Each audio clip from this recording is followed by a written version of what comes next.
following the migrants went from sort of 10 in the morning, all around the clock, to late at night, to the point where, you know, on buses, on trains, through streets, at every key point, French military police and the French police, they were there. They were on the bus, taking down notes, taking pictures, but not doing anything to deter the migrants or stop them, just being there.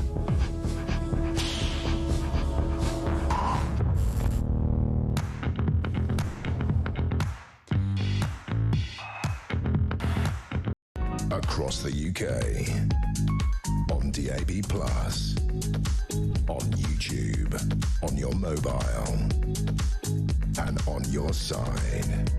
This is Talk.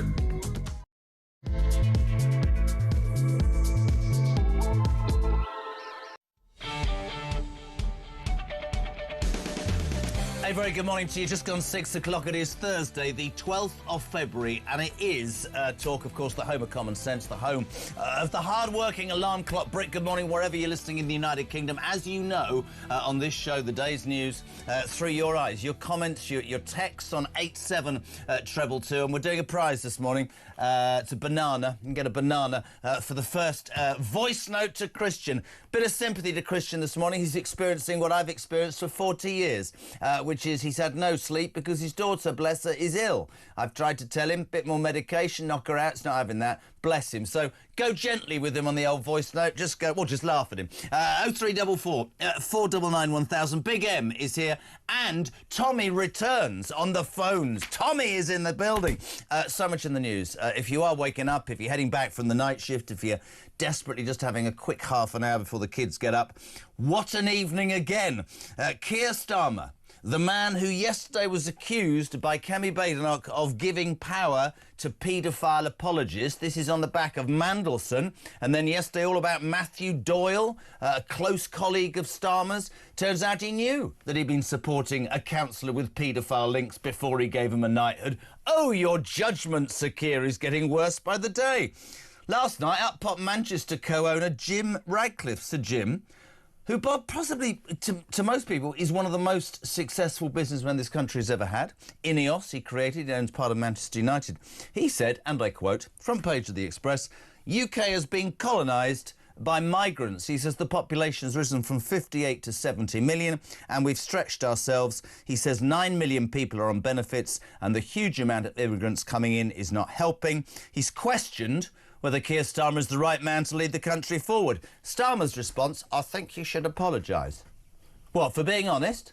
A really successful businessman? Well, I think you should apologise for jamming your government and us looking at what you've done for people who are paedophile apologists. I completely agree with Kemi Badenoch. What do you make of him? Another disgustingly inept performance yesterday. 0344 499 1000. Do you agree with Sir Jim? Do you disagree? Meanwhile, today, this'll get you going.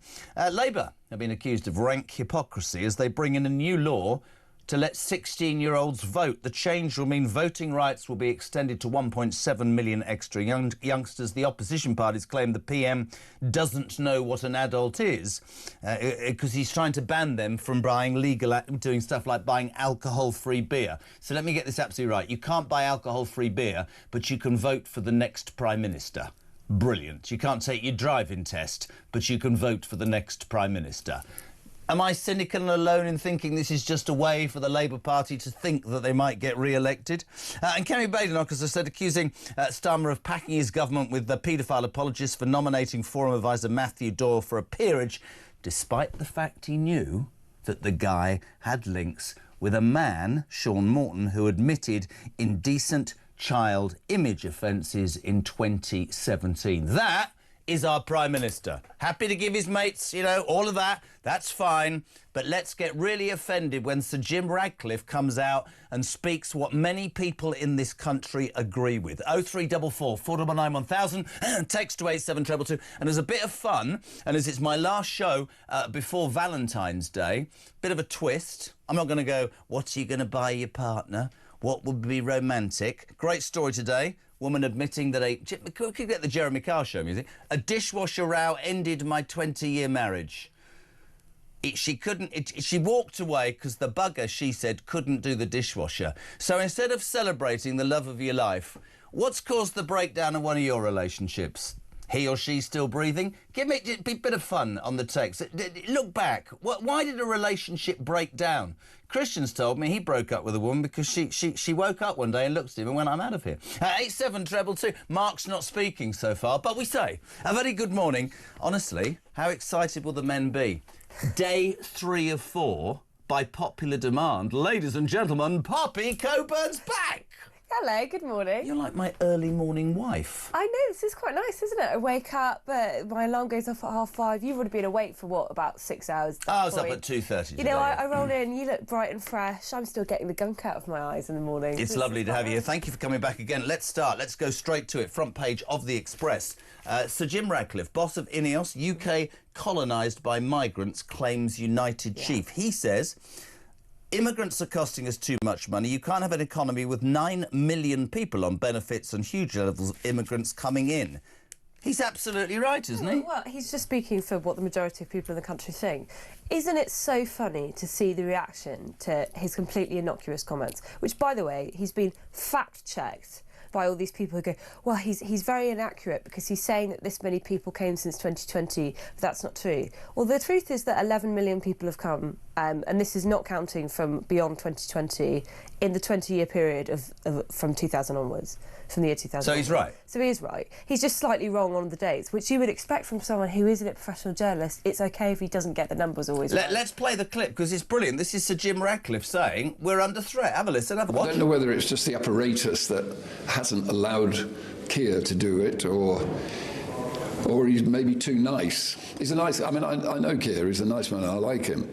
But it's a tough job, and I think you have to do some difficult things with the UK to get it back on track, because at the moment I don't think the economy's in a good... You can't afford... you can't have an economy with 9 million people on benefits and huge levels of immigrants coming in. I mean, the UK's being colonised. It's costing too much money. It will cause... It's been colonised. It'll cause... Well, yeah. The UK's being colonised by immigrants, really, isn't it? It's interesting, isn't it? Everybody's like, oh, my God. Well, not anybody has got a brain cell. Jeremy, Tony Gallen, Pops, two-tier Keir should apologise to us for ruining my country and promoting paedophile apologists to high office. Morning, JK, says Paul. Sir Jim is 100% right, even. White. We have been colonised. Starmer, on the other hand, is a complete waste of space. Yeah. Resign now. Well, he's completely right. This is someone who's brought so much money into the British economy through his business ventures. You know, his INEOS group, this is a chemicals company, right, which was a massive British success story. And yet what's happening to the chemicals industry, because of people like, you know, Ed Miliband and the Labour Party, is now massively on the decline. Why wouldn't he feel that way? He's running a business. He knows what it's like when there are loads of people who are off work. You know, and he is right, millions of people are off work. It was a business-type discussion. You know, you can say, as not a trained journalist. It's really interesting. Mark, though, interesting, different sides. That's what this show's about. Morning, Jez. I agree with Sir Jim, but I would say immigration done correctly works. When you have people who want to integrate and be part of the UK, it's fine. Coming here, though, to drain and contribute nothing. And that is the real difference. And we have to keep pointing that out, because the people who are not looking at all sides will say every single person that comes to this country is a disgrace. I think the reason people are so frustrated and we focus on illegal migration is because so much of that has happened. Yes, there's been positive migration in the past, but right now we have an issue with people coming here who shouldn't be here and playing a system that can't afford to even do right by its own people. This is the stuff that really annoys me, though, with this whole, like, fact-check culture, that like, everyone basically closes ranks as soon as someone says that there's a problem with immigration in this country. Well, I can look at figures too. OK, and I can tell you that a lot of people who have come to the UK, particularly in the last 5 years, will never be net contributors in their lifetime. That isn't necessarily even from the fact that some of them aren't working. Oh, you horribly racist woman. But this is just, if you are in charge of the country, if you're a Labour politician, because apparently they're in charge of the country, why can't you have a conversation about facts? Because we know, and I find this really interesting, please don't take this as a compliment to say this to a young lady who would be a completely different generation because you think like me. A lot of your generation, which winds the hell out of me, I'm prepared to listen to their view, but any view I've got, or anybody of age or experience, is all of those things that we get labelled with every single day. I'm very happy to hear different views. I've said it and I'll always say it, but you're going to hear mine. Yeah. And there's nothing wrong with that, right? It's just this game that they play. You know, there's been a lot of anger over his use of the word colonise. How dare you say that? Well, I'm sorry, I've been hearing from the left for several years. In fact, Sadiq Khan's put a poem up on the Tube, which I actually remembered last night, called Colonisation in Reverse. And it's a poem about people who are coming to the UK in the latter half of the 20th century, and the whole point is that because we had the British Empire, you're going to have immigration now, and it's kind of like a little bit of a punishment. Payback. Right, payback and punishment. Yeah. So hang on, you're allowed to celebrate that. Yeah. You celebrate it for years and years, you put poems up about it on the Tube, and then when someone says, yeah, it's colonisation, you go, how dare you say that? Yeah. How dare you say that? It does sum up this argument. It does sum up entirely the split, doesn't it? Yeah. You know, if somebody like Sir Jim Radcliffe, who I can't believe looks like that, by the way, with 3 billion quid in the bank. He looks like he's just walked out of a hairdryer, doesn't he? But I will say, you know, he's entitled to his opinion. But they won't have that. They won't have it at all. Sean in Gloucester, good morning, JK. Interestingly, nobody's mentioned Poppy so far this morning. Just saying, maybe they're bored of you, Pops. When will Keith Stalin ever tell the truth? The cretin has no judgment, morals, integrity at all. He surrounds himself with like-minded morons. And now, it seems, paedophile apologists. Jim Radcliffe absolutely nailed it. Let's move on to that story, because this is extraordinary. Kemi Badenoch yesterday accusing Starmer of packing his government with paedophile apologists for nominating his former advisor Matthew Doyle for a peerage, despite knowing that he provided a paedophile counsellor with support because he believed in his innocence. It's brilliant, isn't it? On the back of Mandelson again. You cannot make it up. Keir Starmer, every week, he'll get up there and PMQs and he'll say, I was elected on a mandate of change and I am willing to change. She's doing it now. And yeah, he does the same things over and over. It gets to the point where you need to ask the serious question, which is, if you constantly defer to process, if you are such a mug that you believe what everyone is telling you, you are not suitable to be Prime Minister. I don't think he listens to anybody. I don't think, I don't even go, I just think he has the worst judgment. Let's just watch this, is right.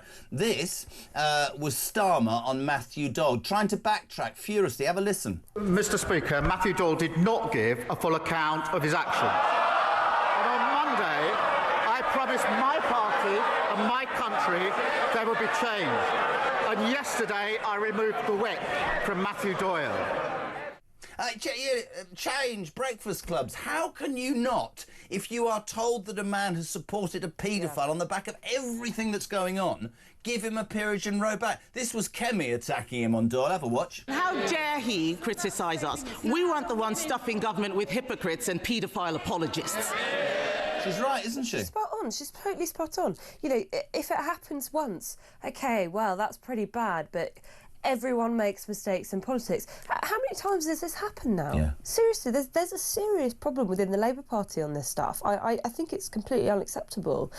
And, you know, just the excuse that he always falls back on, which is, well, I asked and I'm such an innocent, pure soul and all these people are just deceiving me. How awful. I'm sorry, I really don't buy it. I think, as in the case of Peter Mandelson, he was well aware that he was taking a kind of risk. You know, with Matthew Why would you take that risk? With the Doyle case, with the Matthew Doyle case, he fast-tracked that appointment to the Lords. It was fast-tracked. You don't get through the Lords process that quickly. Anyone who's ever engaged with someone who has will tell you it's quite slow and bureaucratic. Why was it fast-tracked? So he fast-tracks a mate who supports paedophiles but jumps out of his skin and says, how dare Sir Jim Radcliffe say this country has been colonised. Morning, Paula. Morning, guys. I completely agree with the coach who said that we have been colonised by immigrants. We actually have. None of these people are women that have come over lately. So, yeah, I agree with him. Starmer, you're going to apologise. No, mate, I'm not apologising for nothing. I'm not apologising for being honest, but I think you was a bit nasty. Mate, do one, yeah? Great show, guys, as always. Paula in London. Mate, do one, 6:15. I love She's that spot Keir. on, I love that Keir Starmer accent. That was brilliant. They're coming in by the bucket load. Hello to Maggie. Morning, JK. Still no mention of Poppy this morning. The only apology I want to hear is from Starmer and how he's let us and this country down. That statement of us being colonised is true. He hates any kind of criticism. Yeah, Trev, Boston. How to survive a long-term relationship. After the first 6 months, say nothing. This is the story, for a bit of fun, that a dishwasher row ended a 20-year marriage. The woman walked away saying, I'm not ashamed, I'm done with him, he can't stack the dishwasher correctly. And ahead of Valentine's Day, we thought we'd have a bit of a laugh. Interestingly, what Trev says highlights what my father said before he passed away. You don't have to be sad, he's dead, as is my mother. I'm an orphan. I said to him, how did you last 60 years? He said, I stopped bloody listening after 6 months.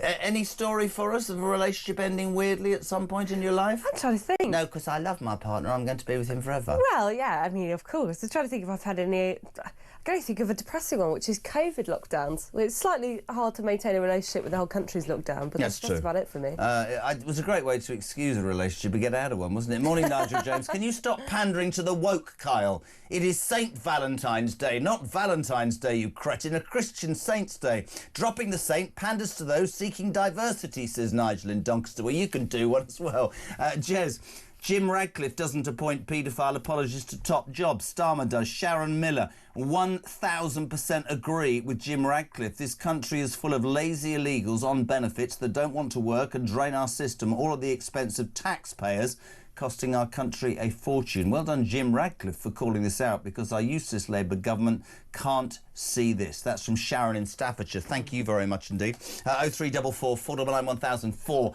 Those voice notes, 87222. You're waking up on Thursday, the 12th of February, to the news that Sir Jim Radcliffe, the owner of Ineos and Manchester United, has said that this country is being overrun. We have an economy with 9 million people on benefits. In his words, huge levels of immigrants coming in, and we're being colonised. This has caused outrage amongst the woke left, especially Starmer, who demands he apologises. On the same day, he refuses to apologise, having backed another paedophile lover. Matthew Doyle, an advisor, was fast-tracked to a peerage despite his backing for a paedophile counsellor who admitted indecent child image offences in 2017. The man's judgment is in the toilet. Can I go with a subject that I know is going to wind alarm clock Britain up? Votes at 16. Labour today, Pops, have been accused of rank hypocrisies. They bring in a new law to let 16-year-olds vote. The change will mean voting rights will be extended to 1.7 million extra adults. The Tories claiming last night that the PM doesn't know what an adult is, after also trying to ban them from legal activities like buying alcohol-free beer. It's so ludicrous. Well, you know, if you're 12 and a half right now, you'll be able to vote in the next election. Well, it's like this simultaneous, like, massive infantilisation, and also, let's quickly give them voting rights. And, you know, I'm very annoyed about this. Recently, I tried to buy a Red Bull, and they wouldn't sell it to me because I didn't have my ID on me.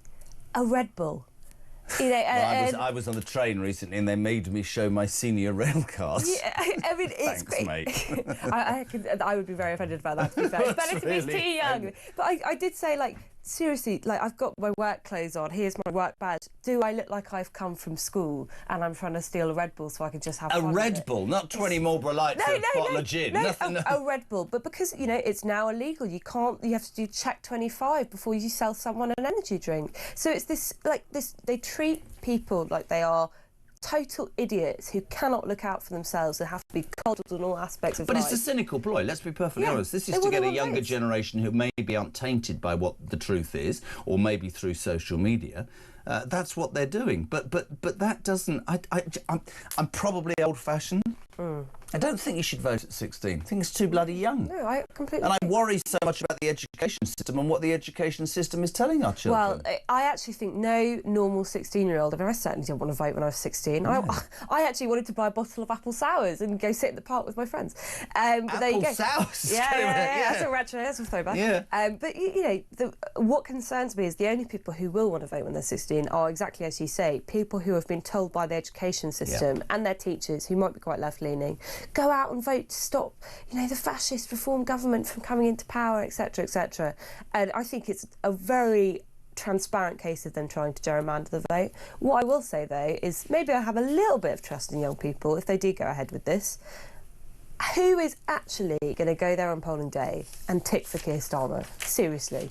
Of all ages. Well, maybe, but more than that, I don't mean to be rude. I've got more kids than Boris Johnson. None of mine who were 16 would either be asked or would be out of bed to get up and go and have a vote. Yeah, Exactly. I just think, as much as I disagree with it in principle, I think the Labour Party's gotten really desperate when they've got to the point where they need to desperately try and get all these votes in. But yeah, let's see how many of them actually bother getting out of bed if it's raining or it's cold or it's in the morning. 6:21 on a Thursday morning, the delightfully brilliant Poppy Coburn back with us. You're waking up to the news that Sir Jim Ratcliffe, the owner of Ineos, one of the most successful businessmen in this country, has said that we're under fire. We have an economy with 9 million people on benefits and we are being colonised by immigrants. This has resulted in the left, and particularly Starmer, demanding an apology.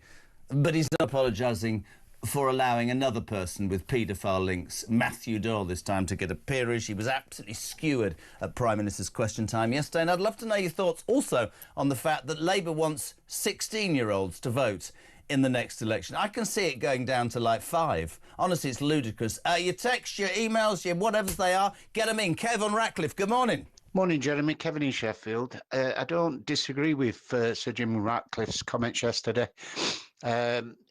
Mainstream media seem to be nitpicking about he got his figures wrong, not 58 million, etc. In fact, it's worse than that. I do think governments over many years, both Labour and Tory, have never told us truth about immigration, whether it's legal or illegal. I think it's all been a giant guess. But because immigration as such doesn't bother people in the Westminster bubble, they don't really care about it. They just think we're all racist. It's ridiculous. So, yeah, I don't disagree with Jim Ratcliffe at all. Carry on the good work.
Join me, Rob Jenrick, on the Jeremy Carr Breakfast Show on Talk.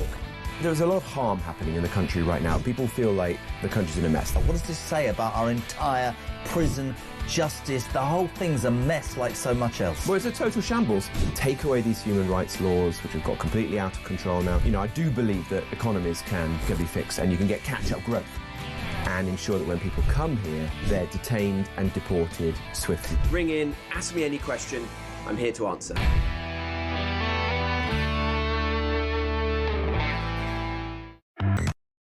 Across the UK, on DAB+, on YouTube, on your mobile, and on your side. This is Talk. Welcome back, 6:25. JK and the amazing Poppy Coburn from the Daily Telegraph reviewing your papers for Thursday morning. Roderick says, guys, the government are going to allow 16-year-olds to vote whilst telling them they can't use the internet until they are 16. This is completely and utterly bizarre. Heather Sewell says, Labour pedogate just keeps on coming. How many more paedophile apologists and peers now the Labour's Pandora's box is well and truly open? This is a gift that keeps on coming. Matt, good morning. Hello, Poppy. Oh, and you, Jez. Matt from Warrington. Loading me van. Same old, same as. Yet another horrible story about Keir Starmer. It's like paedophile city and who's his best friends, and then he doesn't like it when someone like Sir Jim actually says something that we're all thinking and he's saying he's out of order. I think the Labour Party are out of order. Working class, giving a 16-year-old a vote. My 16-year-old doesn't know a backside from her elbow, so she wouldn't know who to vote for unless it's TikTok or Snapchat. It's a bit of pouting. It's mostly who'll be the best pouting Prime Minister she'd vote for. Oh, roll on the weekend. Have a good one. Bye. What a great... That is my brilliant. 16-year-old don't know her elbow from her ass, to be honest, unless it's pouting. Prime Minister. Yeah. That's brilliant. That's brilliant. And that is absolutely Matt. That is your alarm clock Brit that I get up every morning to talk to, because he's loading his van, he's doing his graft, and he's thinking, you know what, Sir Jim Ratcliffe isn't wrong. If you're waking up Sir Jim Ratcliffe, the most successful, one of the most successful businessmen we have in this country, the owner of Ineos and co-owner of Manchester United, has said overnight that Britain has been colonised by immigrants. 9 million are on benefits, and our services are under attack because of how many are coming in. Starmer, oh, this is outrageous. How can you say these things on the same day that yet again another paedophile sort of... I don't know how you best describe Matthew Doyle. Matthew Doyle was a communications director. He left. He was fast-tracked to a peerage. Turns out he supported a councillor, Sean Morton, very, very supportive of him, and this guy had admitted indecent child image offences in 2017. And Starmer, before he gave him the peerage, knew it's in every paper. I mean, you have to ask. I mean, you talk about optics. You're a journalist, right? Do these people not realise how appalling that looks? Well, that's the thing. I just don't buy the excuse, which is, oh, I'm such a pure-hearted person, I've been deceived. I do not buy that. You know, we forget that Keir Starmer was the head of the Crown Prosecution Service for many, many years. He was the PPP even, sorry. He was Director of Public Prosecutions. This is someone that should really have some of the best judgment in the country, considering he was overseeing serious criminal cases. Can I say something that Boris Johnson got into trouble for, and I don't give a toss?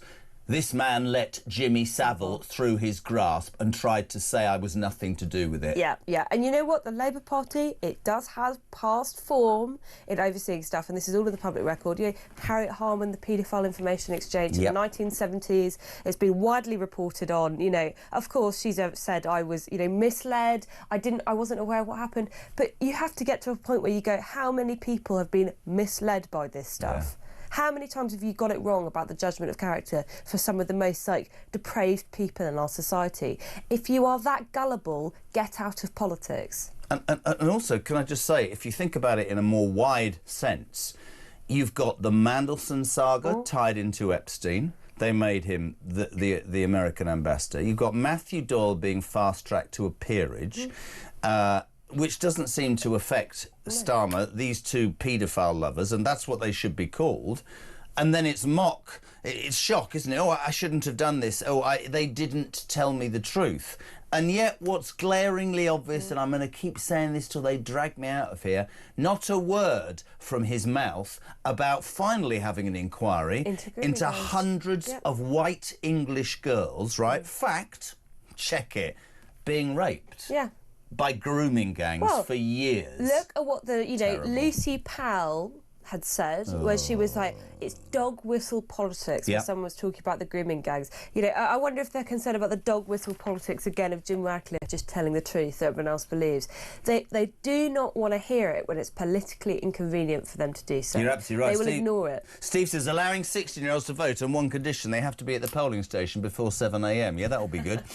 John O'Hagan, I don't know, I went, Hagan. Morning, Poppy and the team. Brilliant, loving the show. My 15-year-old son will vote Reform, so maybe this might backfire. Good morning to Perry. How are you, Pez? Morning, Jeremy. I can remember Lisa Nandy, whatever her name is, on Question Time once, saying that Mia Begum, whatever her name is, should be allowed back in the country. She was like 15 and a half years old. She didn't know what she was doing. She was groomed, you know, but 6 months later, she should be classed as a responsible adult and be allowed to vote. But at 15 years old, over 15 years old, she was young, vulnerable, didn't know what she was doing and was groomed.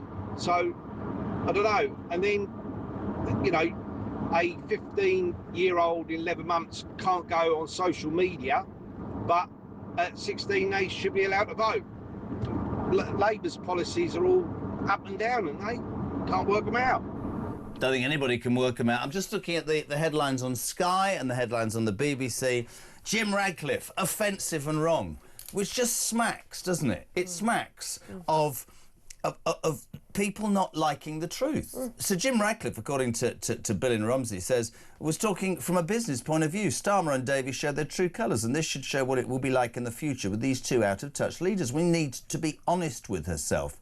Hi, Poppy, says Christina. Is there any chance that you could host your show with Matt Vickers instead of JK in future? No.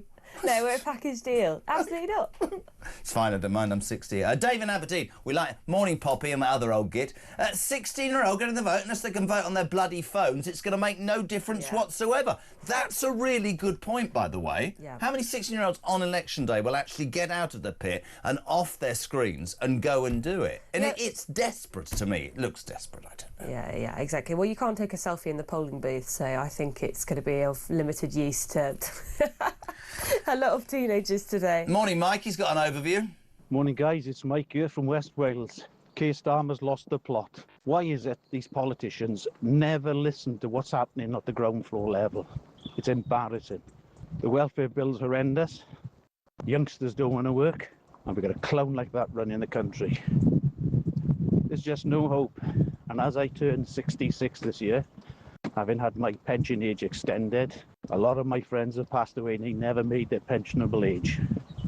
What hope there is. It's total despair. Do you know what? Just take a sec. Hear that? Worked all his life, probably 45, 50 years, right? For what? For a pension age that gets pushed back, to look at a country where you were supposed to work hard and pay your taxes and we'd look after you. To be stripped of that, you see people coming in. Jim Ratcliffe isn't wrong. I'm not bothered about the people who don't like the truth. That man there and the man that was loading his van, that's the real people of this country. And if you get out and about and you say to people, forget the headlines in the mainstream media.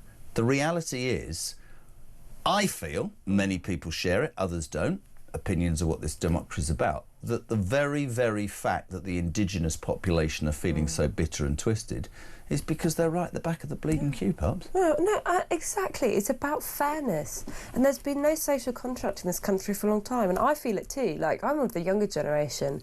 I think about, what's it going to be like when I get old? There's not going to be a pension waiting for me. No. I'm not delusional. There's not going to be any of the, healthcare waiting for me because the money doesn't add up. The sums don't add up. We've given it away to so many people. We've put off actually figuring out how to make money as a country. We used to be powerful. We used to be successful. And now we're just a bit of a joke. I find it really, really depressing to think about, but I still have hope that things can be fixed. I think I'm with you on that. I'm with you on that. There has to be the ability of the British population to understand, and I'm not just talking about talk. There has to be common sense, politically, morally. I'm really lucky to spend a lot of time with my father-in-law. He's been telling me this was happening for 20 years, and you'd go, what, really?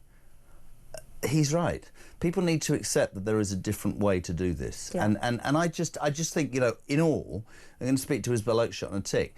If our Prime Minister is so offended by criticism by one of the most successful businessmen this country has ever seen, but backtracks and blusters and won't apologise for supporting two paedophile lovers in his government, that tells you everything you want. By a mile, doesn't it? Yeah, well, exactly. And when they use these words like dignity and tolerance and common sense, it's like these. Well, where is your common sense? They've got none of it. They've got none of it. They're just as bad as the Tories were, if not worse. And I'm just sick of it. I'm sick of the same old scandals coming up time and time and time again while the country slides off a cliff. We need change. Actual change. Rich is in Grimsby. Good morning, Poppy, and your male co-host. I've forgotten his name. This votes for 16-year-olds could backfire on Labour. How many reform voters will have a 16-year-old who's willing to vote the same way because their parents are doing it? Karen Brazier, morning. Love the Pops and Jez show. Why would 16-year-olds vote Labour when they're stripping them of access to social media? Really interesting point. Sean, just imagine what Keith Starling would do if the rape gangs were in the armed forces. I bet he would go hell for leather to prosecute them. He is a complete disgrace to this country. Alan K. If the top office in the UK government in general is riddled with child abusers, just imagine how that trickles down to our doctors' surgeries, schools and safety systems like foster care, etc. I find it truly alarming, says Alan from Hertfordshire. Right, we're going to a break, 6:36. Have we got a voice note to go to the break with? Andy's next, but Isabel Oakeshott on the way. Morning, Andy. Morning, Jez. Morning, Pops. I watched PMQs yesterday, and what worries me, that even the likes of Ed Davies standing up now and giving him about these links to paedophile apologists and whatever. And even Diane Abbott the night before in the Commons spoke really well to a reporter. And I'm agreeing with them, and I think, I'd never agree with anything they say or do or anything. But then you've got Labour MPs that are standing in behind Starmer and supporting him. What does that actually tell you?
Across the UK, on DAB+, on YouTube, on your mobile, and on your side.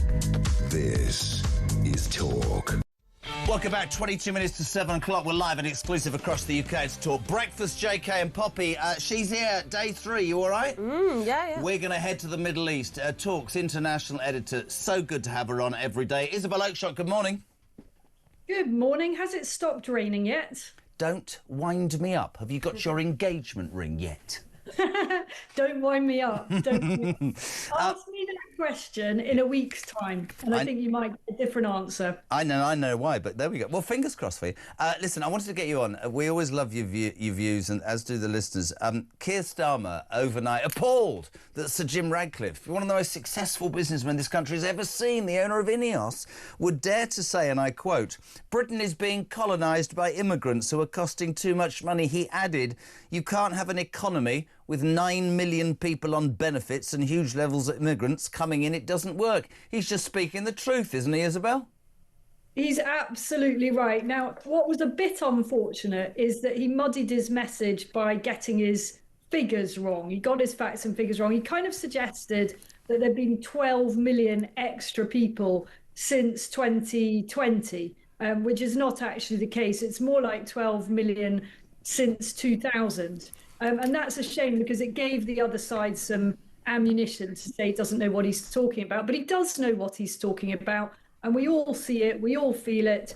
The UK is effectively swamped by mass uncontrolled immigration. And I think anyone can make the case for skilled immigration, for people to come in and the brightest and the best to help our economy, but not the kind of immigration that we've got. I was just looking just now at the chances of asylum seekers. So let's say small boats asylum seekers. What are the chances that they are going to become net contributors to our economy? Now, I know from my own investigations that I would say the majority of asylum seekers waiting to come our way in Calais or Dunkirk can't speak a single sentence of English. So they've got a massive mountain to climb before they can actually contribute to our economy. And the reality is, although there's very little data on this, after about 8 years having been granted refugee status, half of refugees in the UK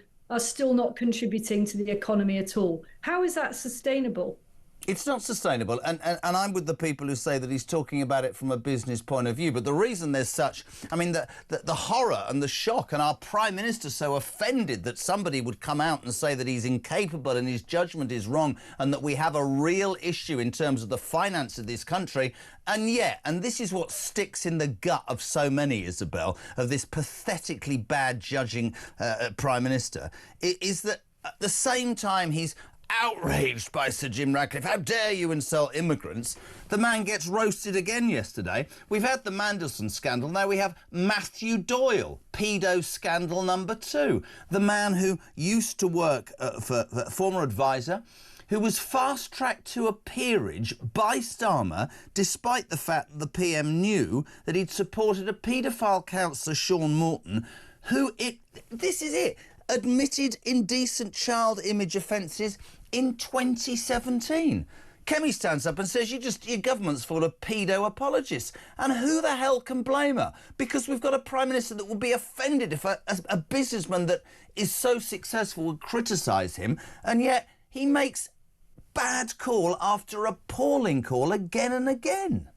He does. I thought she was quite good, actually, in Prime Minister's questions yesterday. She's right. It was a bit of a moment when she said, you know, your administration is full of paedophile apologists. I mean, that is how it looks right now.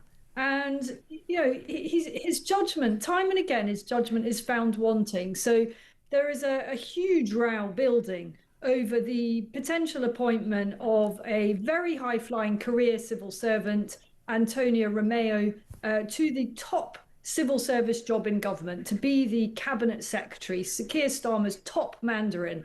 And last night, one of her close colleagues and former bosses publicly came out and said, have you looked into this woman? Have you done your due diligence? Now, I happen to know that there are a lot of rumours about this woman, and not just rumours. There were plenty of, in the public domain, it is known that she was investigated for various things, and she was found not to have done anything wrong at all. But what I am really saying is that this is a very controversial figure in Whitehall. Yes, she's been investigated for bullying and abuse of expenses. No, she wasn't found to have done anything wrong. She's had an amazing career, but the fact remains she is very divisive.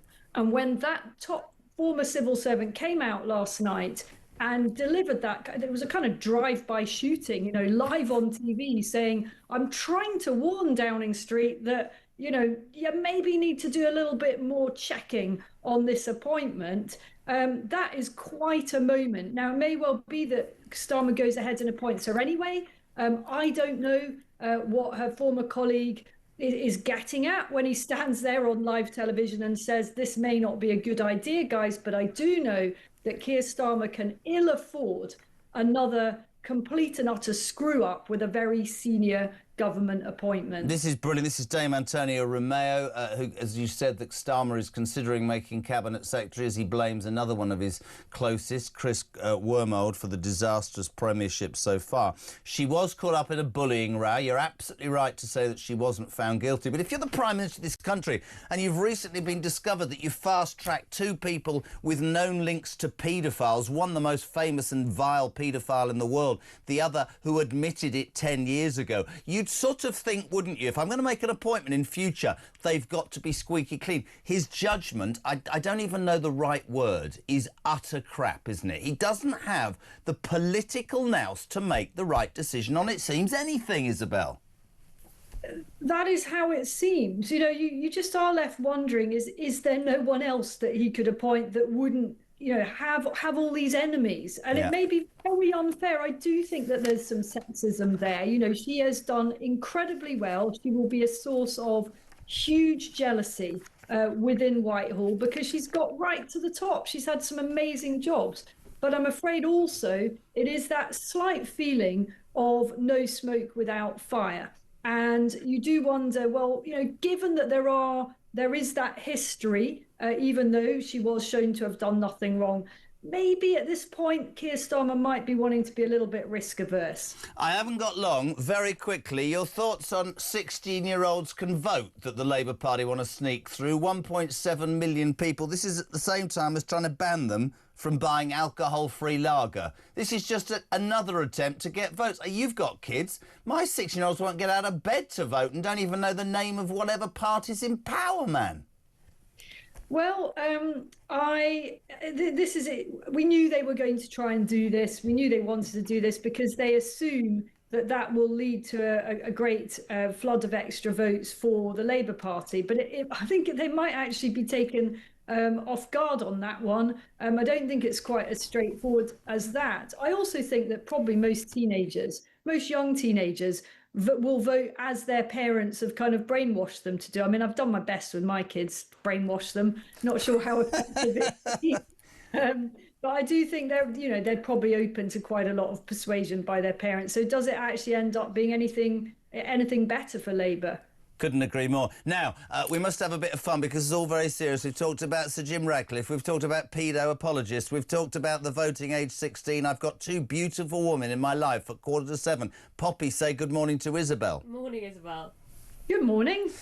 Poppy, we're going to have a laugh now, OK? Isabel, tell me this story in Rochdale, mate. This is brilliant. So, I think, yeah. Oh, here we go. We're playing it. This is Rochdale bin men basically having a massive scrap yesterday, beating the crap. Look at them. They're having a punch-up. The bin's not... What's going on, Isabel Oakeshott? Well, when I saw this, I just thought, is that a joke? I mean, is that for real? I thought it's got to be fake, but it is actually real. That, according to Rochdale Council, is their bin man being subject to an unprovoked attack.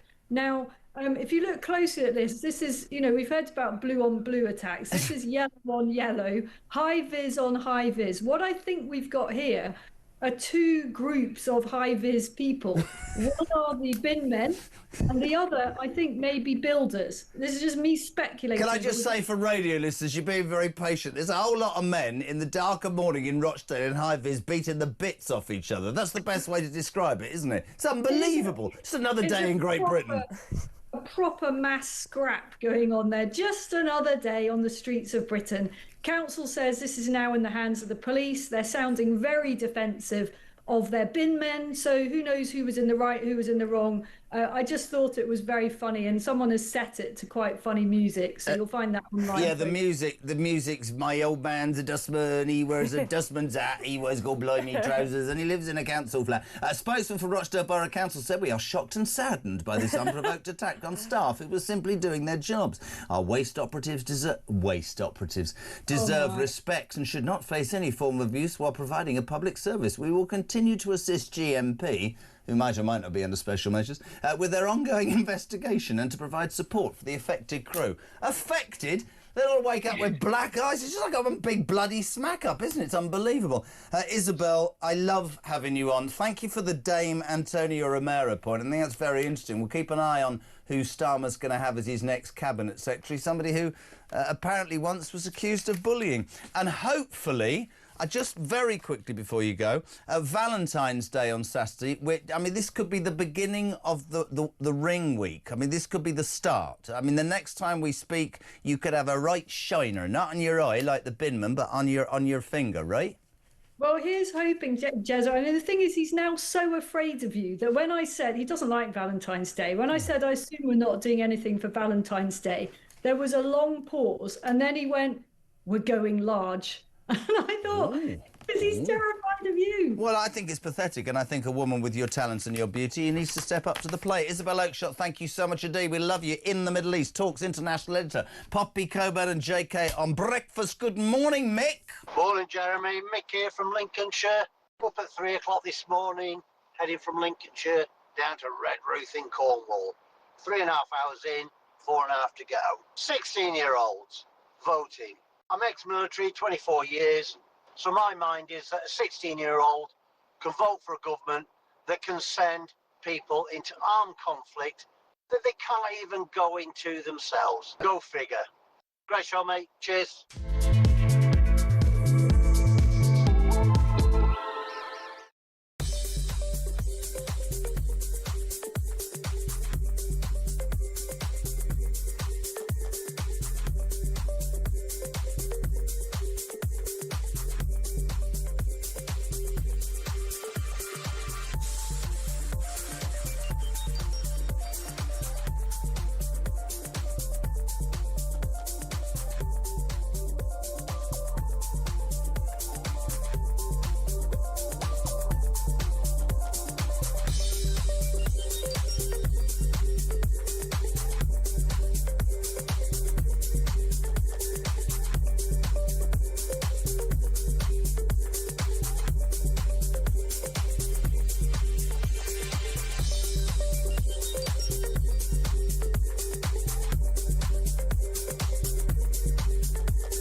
Join me, Rob Jenrick, on the Jeremy Carr Breakfast Show on Talk. There's a lot of harm happening in the country right now. People feel like the country's in a mess. What does this say about our entire prison, justice? The whole thing's a mess like so much else. Well, it's a total shambles. Take away these human rights laws, which have got completely out of control now. You know, I do believe that economies can be fixed and you can get catch-up growth and ensure that when people come here, they're detained and deported swiftly. Ring in, ask me any question. I'm here to answer.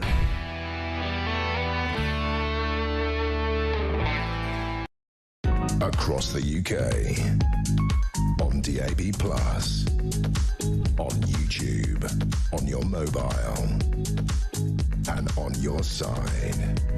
This is Talk.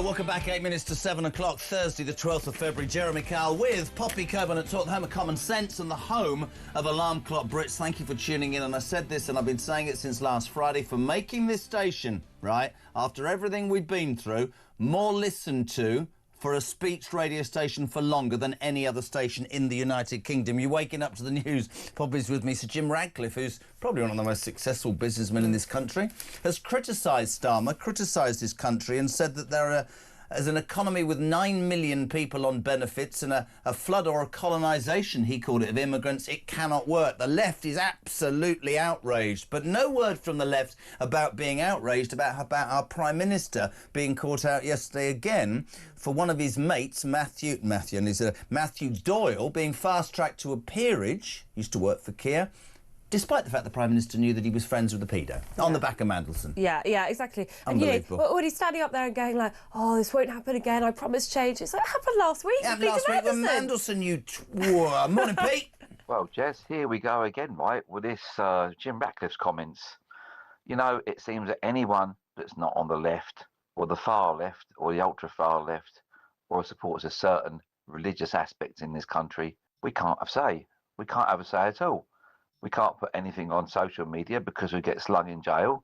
You know, and anyone famous that goes on and says anything that doesn't fit in with this horrible, awful left-wing agenda, they get this vilification on TV, all over the screens, all over the radio, everywhere. This has to stop. It will stop if we have anything to do with it. Vilification, just come for me. I don't really care. Page 12 of the Mail, I know, Poppy, that you will talk about this far better than me. If you remember, the Supreme Court ruled on the definition of sex in the Equalities Act in April last year. It was all about trans women and female spaces and all that. Bridget Phillipson, who makes no secret of the fact that she's a die-hard Labourite and probably disagreed with that because they're all into that transgender case, admitted yesterday that trans women could still be allowed to keep using female toilets at work for years, right? Because she admitted that the forthcoming guidance did not cover workplaces. Yeah, I mean, it's only the place that, you know, most people spend half their lives in. Yep. It's completely useless. I mean, I think sometimes when you work in the media, you read too many of these horror stories and it kind of colours your experience of stuff. And the stuff that always I found really frightening was in public toilets, when there were lots of male-bodied people coming into women's toilets. It made me really frightened, actually, to go somewhere that I didn't trust the people within that space. You know, obviously trusted within my own office, but if you go to like a train station or something, you don't know who's going to be there, you don't know who's going to turn up, and you don't know if you can ask for help. And that's why the Supreme Court guidance was so important. But to now hear that, oh, well, actually, for most public buildings, because a lot of public buildings will be workplaces, nothing's going to change for several years, I think is completely unacceptable. And you know what's really powerful is to hear you say that as a young woman in London, an independent woman who works and all that, because whenever we get engaged in this debate, everybody will throw, oh, you old sexist, you know, horrible misogynistic git, you don't know what you're talking about. I've said publicly, and you've just backed it up, I've got teenage daughters, and I do not want them going to a space where, I'm sorry if people don't like this, kiddies' ears, a man in a dress pulls his penis out to have a wee. I don't know any better way of describing it. That is not normal, right? And whenever you say, they go, oh, you're big, I'm not, right? I don't want those people in female spaces. And I want to ask you as a young woman, because what infuriates me is there's an awful lot of commentators, we've all worked with them over the years, who quite rightly, I think, have stuck up for women's rights and they've talked about the safety of women, and that's massively important. Why did they not agree with the safety of women in this instance? Well, why do they not agree or stick up for the safety of women when those women are attacked by illegal migrants? Complete silence. You know, it's kind of a space where you're naturally going to be vulnerable. You literally got your pants down. You know, of course you're vulnerable in these spaces, and you know it gives you. I've actually had an experience where I've gone into a public toilet and I was washing my hands and I suddenly just did a double take because it was someone who I think was a male to female transgender person, and they were like kind of looming over me and they were a little bit too close, and you just go, you have that kind of jolt of fear because you're like, this isn't quite right. And it's exactly that kind of fear that you don't want to have, you know, when you've kind of let your guard down for a moment because you think you can, because you're in a space with other women. And, you know, you don't know whether or not this is someone that, like, thinks they have a right to be there, whether or not they're going to be a voyeurist. And it's like they get the rock star for it. It's frightening and shocking. And that's why the Supreme Court said, look, we're going to be fair, we're going to give out this guidance, that's the end of story, like, done. You know, it's taken out of the hands of politicians, we're doing it ourselves. To then find out that actually that doesn't apply in so many cases is so frustrating. It's so And I think it's really powerful from a woman. Yeah. That's why I wanted to ask you about it, because one gets accused of so much. It also smacks to me of the sorts of priorities of this government and the impossibly ridiculous side of they're going to allow that and not fight that. Yeah. And yet yesterday again, twice in 1 week, he's been seen actively appointing people with links to paedophiles. Yeah. It just doesn't make any sense, does it? Look, you know, people can do whatever they want. I'm very much a live and let live person. But when it interferes with someone else's rights, then that's when we have a problem. And, you know, and this is a really serious issue. I don't think male-bodied people should go anywhere near the women's toilets or indeed women's changing rooms, which is another part of the discussion. No, obviously not. It's not safe. It's not appropriate. It doesn't make me feel comfortable. And you're completely right. Like, what is this Labour government actually standing for? It's absolutely true. Poppy Coburn and I are away next week. That didn't sound right, did it? Yeah, we're not away together. She's making the point. I'm going home to the kids. She's going to a partner she's missed enormously. We'll be back in a week's time. I've got another 3 hours. We say thank you so much. She jumped in at the last minute. Well, she rang me up yesterday and said, let's be honest, without me, your show's on its backside. And back she comes. You've been amazing. Thank you very much indeed to Poppy. 0344 499 1000 is the telephone number you need for your views on today's news. You text 87222. Is Sir Jim Ratcliffe right? Are we being colonised and overrun by immigrants, or is he out of order? Starmer, how many more apologists are going to be given jobs, and then he's going to go, things have got to change? And do you think, my friends, that it is right that 60-year-olds will get the vote? We'll start the next hour with the legend that is Kinsey Schofield as the royal problems continue to mount. But we'll go to the news at 7 and say good morning, Phil. Hi, Jezza. Phil in Nottingham here. The punch-up with the bin men in Rochdale. I'll tell you what, matey, I think it's absolutely cracking. Good old British dust-up. No knives, no machetes involved, just a bunch of blokes having a jolly good dust-up.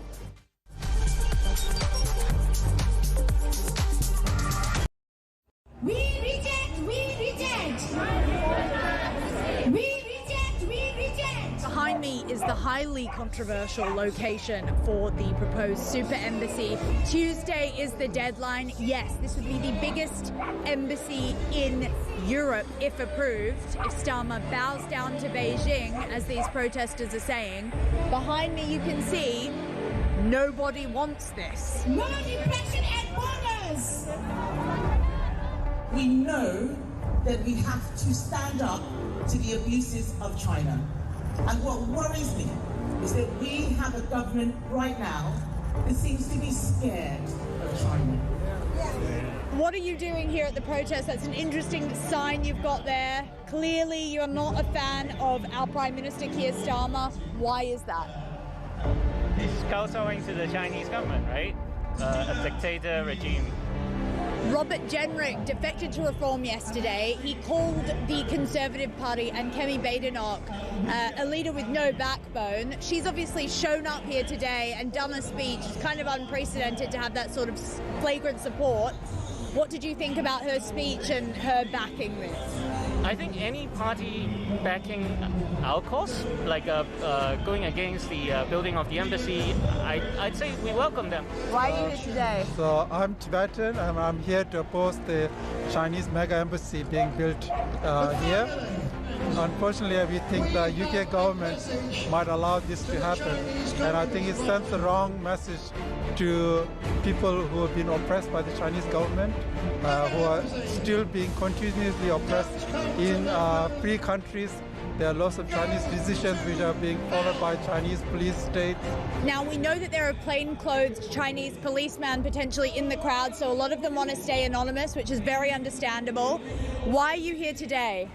Because it's very simple. It's no major embassy, and this is absolutely unacceptable because this is a very peak area, and I don't think any one of the country they will have choose one of the peak area, prime area, and make it to their one of the I think it's the biggest embassy in Europe. So this is across the UK on DAB+. On YouTube, on your mobile, and on your side. This is Talk.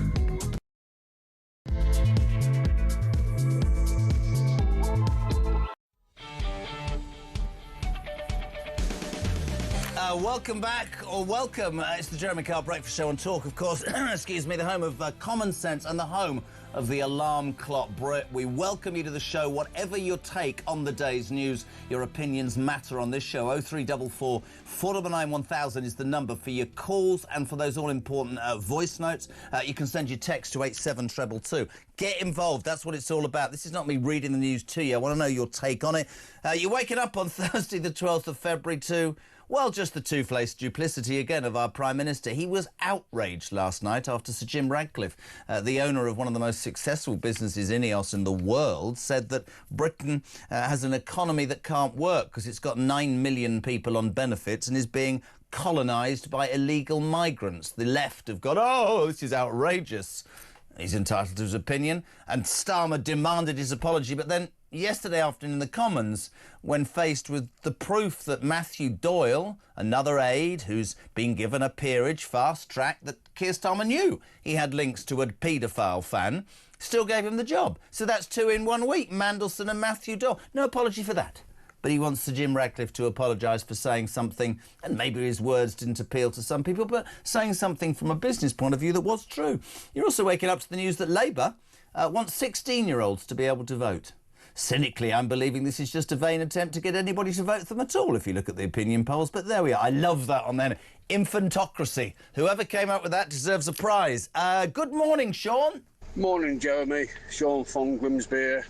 See, there's a lot of outrage this morning over Jim Radcliffe saying that we're overrun with immigrants, which is true. But the biggest issue for me is the 9 million people on benefits. You know, that is completely unsustainable. Even I know it as a humble lorry driver. Society is about contribution, OK? Whatever you do, you have to contribute something and do something. Because when we stop contributing, then we don't have a society left. We cannot continue on the path of the minority of people paying taxes for the majority of people who are on benefits and work in the public sector. I mean, this is just common sense, mate. And what's wrong with these people? Can't they see it? Good God. Great show, Jeremy. Keep it up, mate. Good man. Thank you very much indeed. And you can be involved like him. As I said, 0344 499 1000, text to 87222. Do I really have to do this? We have some breaking news, ladies and gentlemen. I'm sure this will change your day. The UK economy grew by 0.1% between October and December last year. But I don't want to be cynical. Petrol's still expensive, your energy costs are going through the roof, the food on your table's much more than it was before, and we've got no money, and we're screwed. And our government believes it's a good idea to give people who like paedophiles jobs. But without wanting to put it badly, well done to all of those economists. Don't understand what it means. Right, on the way, the legend that comes on every day now, because this story will not go away. It's on the front of every newspaper again. The royal connections and the Epstein saga. A very good morning to Kinsey Schofield, live in Los Angeles. Good morning. I'll miss you next week, JK. Well, are you taking the week off as well? Because there are rumours that you're thinking of taking the week off, and then, of course, all these rumours start circulating. The Poppy, JK and Kinsey weekend, I live for that. I'm there. There you go. Listen, in the Epstein files, it talked about a British Prime Minister Epstein and Ghislaine Maxwell. I'm not getting involved in that sort of threesome talk, Schofield. No, what sort of language are you coming up with? No, no, we're more like the Kumbaya crew, okay? None of that. Right, listen, oh God, it goes on again. Overnight, Andrew is being probed by criminal prosecutors over the Epstein scandal. You might have read or seen the Attorney General, Bondi, being attacked by Democratic senators in America going, why haven't you prosecuted the ex-Prince Andrew? No message from Trump on this. This is not going anywhere. I mean, this story continues to dominate. It's on the front of the Sun as well, about how the Queen, Philip and Charles loaned him $12 million to pay off Giuffre. Hasn't paid back a penny. I mean, that is the hardest headline for me to digest this morning. Learning that King Charles loaned, is a silly word to use, Andrew money to settle this claim from Virginia is deeply troubling, especially based on the conversations we've had over the last week where I've been defending him relentlessly. At this point, it's very difficult to argue that the king was completely unaware of Andrew's activities or to maintain that he isn't at all connected to what's going on based on this new information.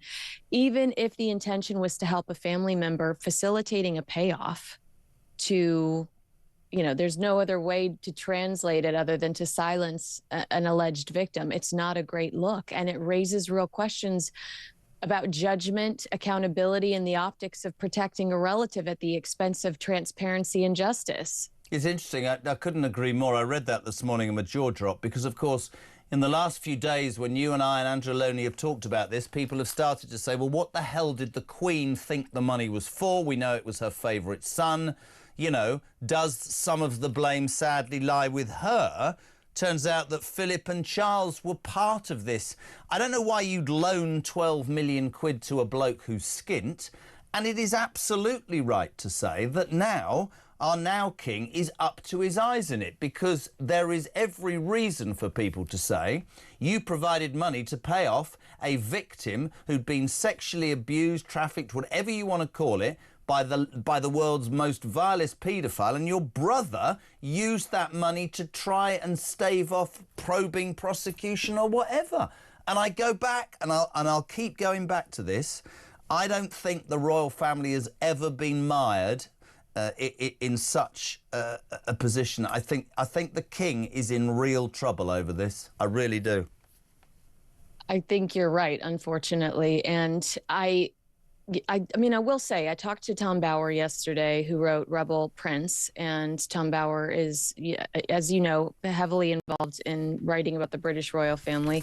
And he agreed with me that Charles loathed Andrew growing up, that he probably wouldn't know what his agenda looked like. They didn't have a lot in common. They didn't speak very often voluntarily.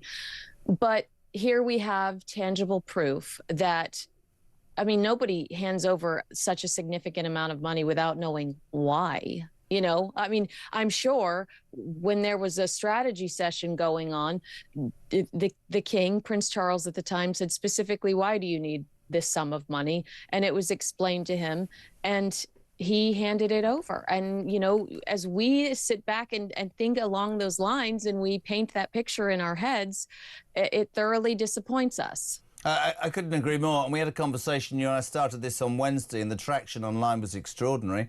I will absolutely nail my colours to the mast now, and I am a royalist. I think the king might well find himself in a position where the only way to save his precious monarchy is to step aside and abdicate. And you said something yesterday that almost everybody went, God, I hadn't thought of that.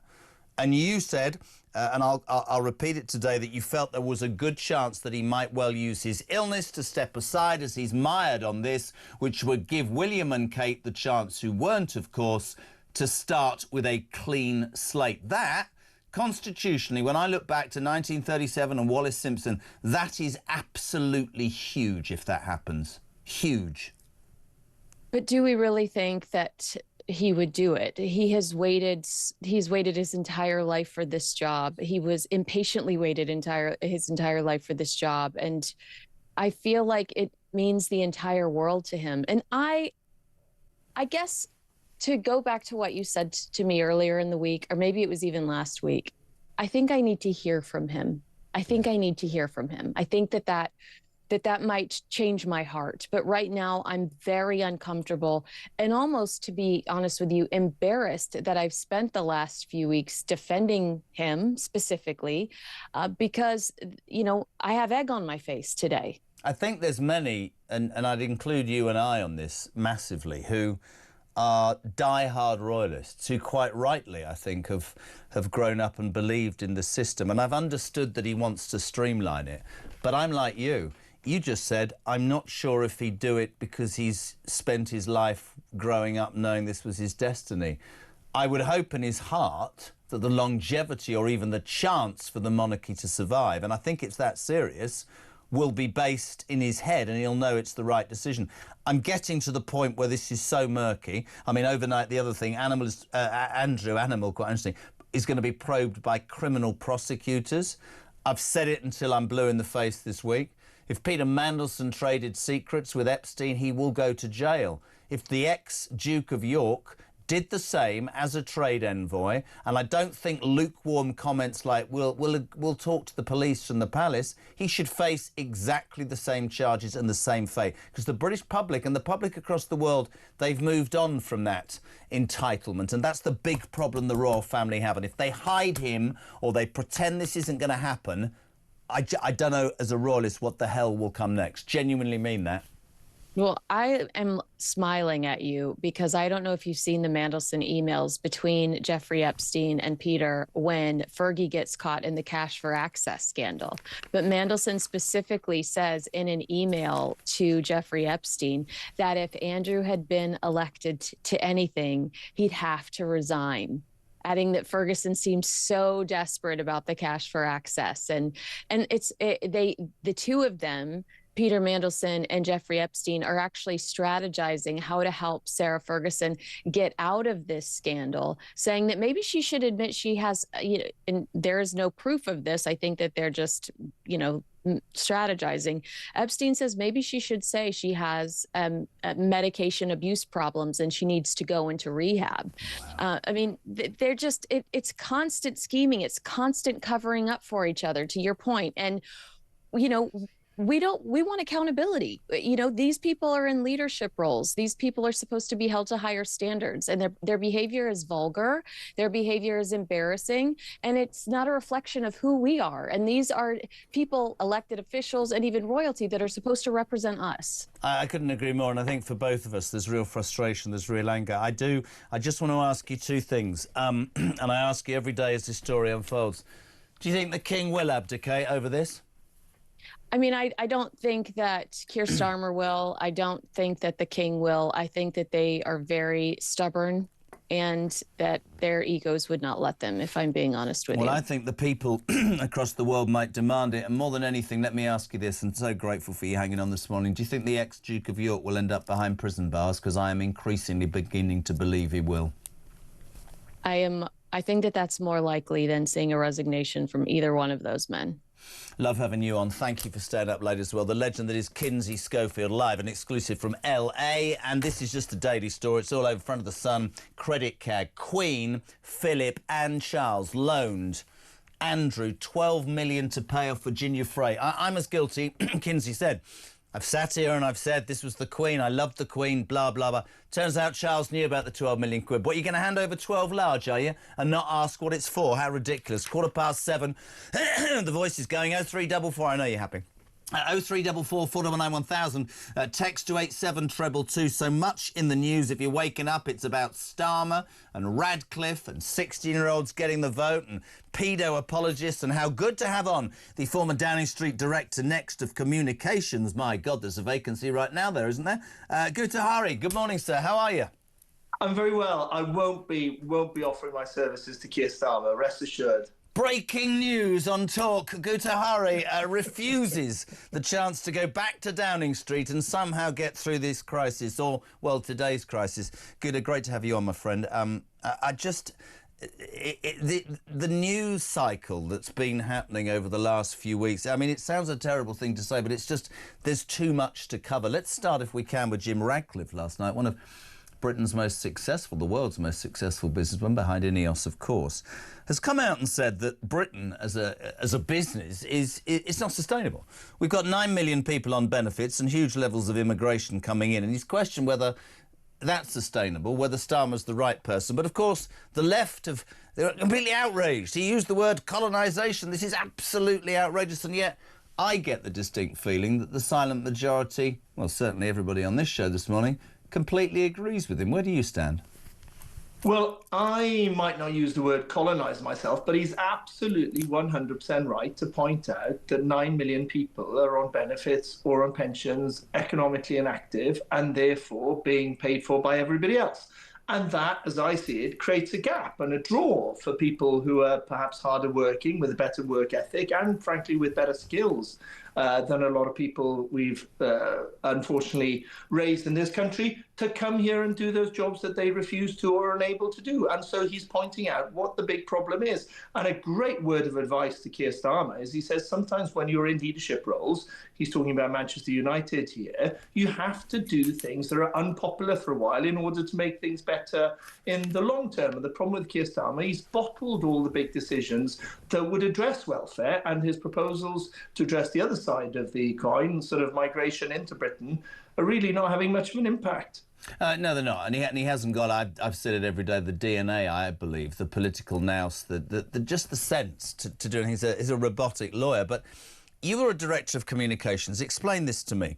We had all of this Mandelson debacle. You know, we had, you know, I didn't know. And then the cabinet went silent and they all rode in behind him. So they're all now complicit. And then he came out fighting and he said it's going to change. And then yesterday we had Matthew Doyle, another person who worked for him, former advisor, who was fast-tracked to a peerage, despite the fact it turned out that Starmer knew that he was very close to Sean Morton, a paedophile counsellor who admitted in 2017 indecent child image offences. Badenoch jumps up and calls his government full of pedo apologists, which I can't disagree with. But I just want to ask you, genuinely as an ex-director of communications, who the hell is that? Does this man not listen to anybody? Does he understand at all about look, about optics? Because to me, he lurches from one to the next, appalling decisions. And yet he gets angry about Jim Ratcliffe. He's not angry about the girls that were raped in Rotherham and the North that won't have an inquiry into the grooming gangs. It doesn't make any sense to me. Is he clueless or is his team clueless? I think he's pretty clueless. And incidentally, since you mentioned Jim Ratcliffe again, he says today that he finds it deeply offensive that the word colonised was used. But who used the word Britain will become, or the words Britain will become an island of strangers? None other than Keir Starmer. So one week he tells us Britain is in danger of becoming an island of strangers. Then somebody points out, you know, that sounds very much like Enoch Powell. And then something flicks in his brain and he thinks, oh yeah, Enoch Powell bad, don't like Enoch Powell. Then he says, I really regret saying that. The words came out of his own mouth. This is the weird thing. And do you know what I think has happened here?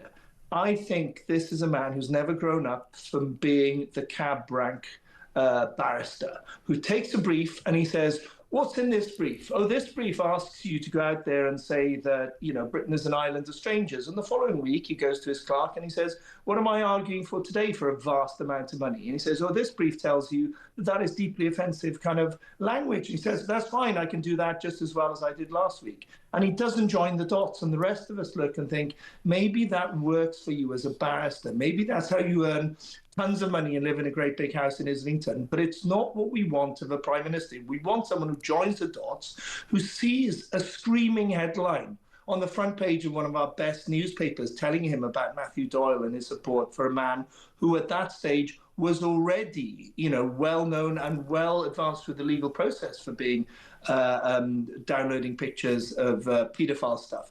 He's not actually plugged into this world, and he needs to be, because he's our prime minister, for better or worse. It's almost like political suicide. I mean, I don't know the tentacles that Mandelson had over the government. You saw those tweets the other day to Wes Streeting. Presumably he's got control beyond what any of us really understand. But, you know, even me, I mean, anybody with a brain cell would go, right, well, we're not going to fast-track him because we've been told that 8 years ago, the man that he is purporting to say is innocent admitted downloading children's pictures. Let's not go near that. Doesn't seem to happen. And I've said for a long time, I just don't think it's in his DNA. I don't think he is a politician. I don't think he feels it. I don't think there is...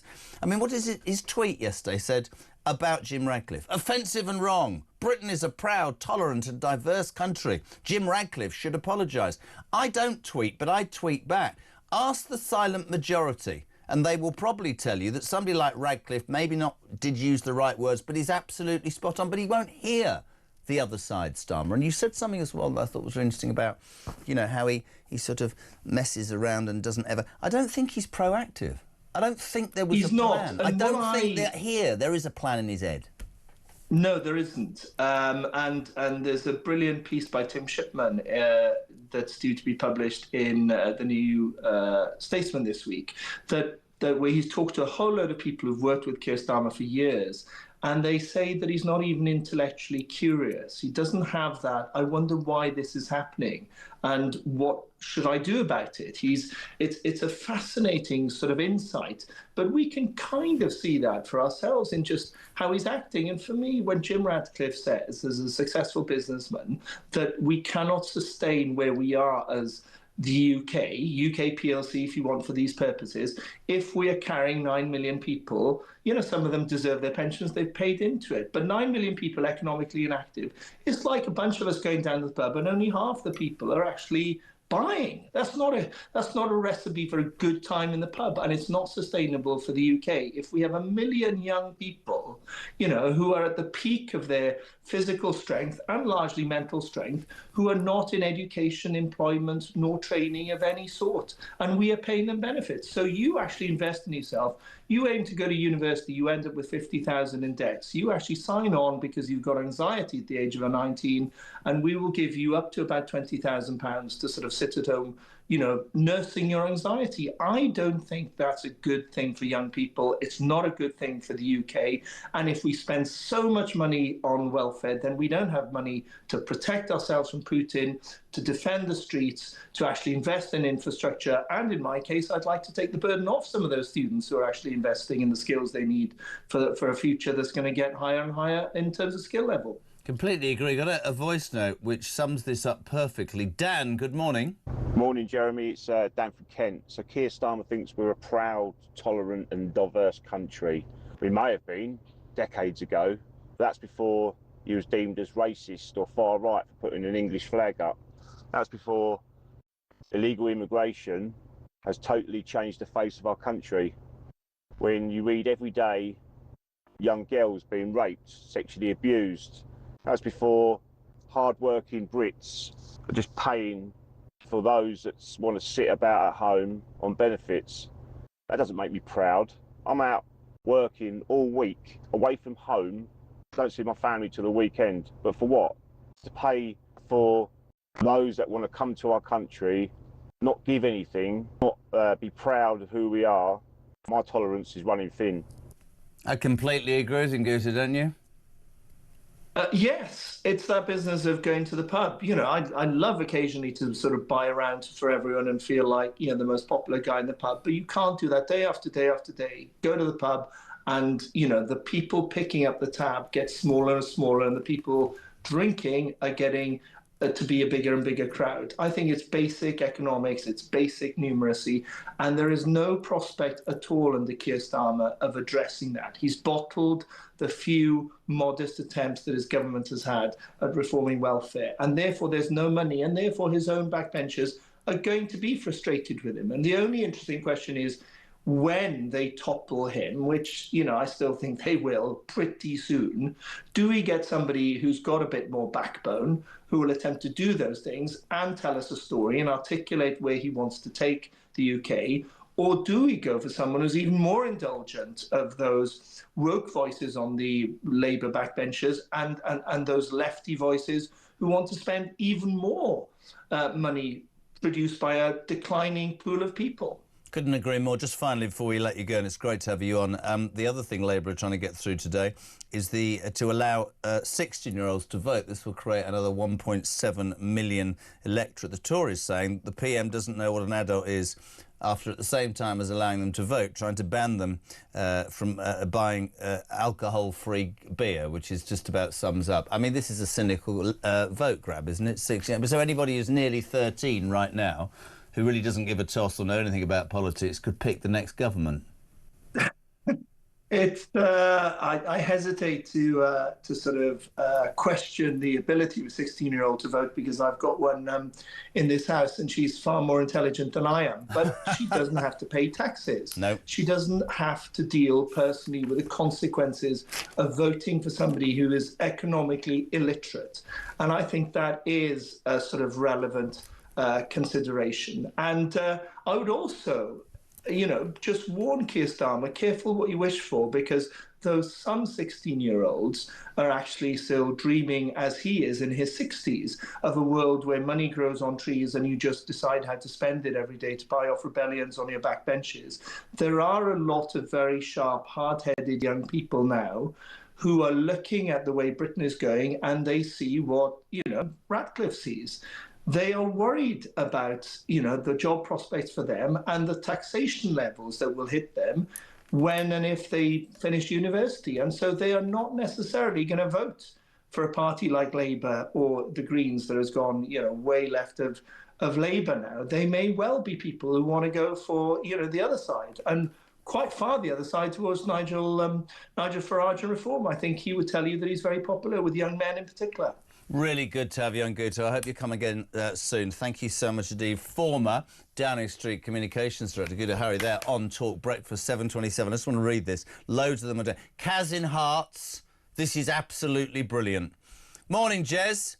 Kids voting? No bloody chance. My daughter came downstairs last night and said, Mum, I think I'm going to vote for the Greens. And for just a second, said Kaz in Hearts, I thought I might make her homeless. Morning, Paula. Morning, Jeremy. It's Paula in Liverpool. I feel like I'm in some sort of dystopian version of The Emperor's New Clothes at the minute.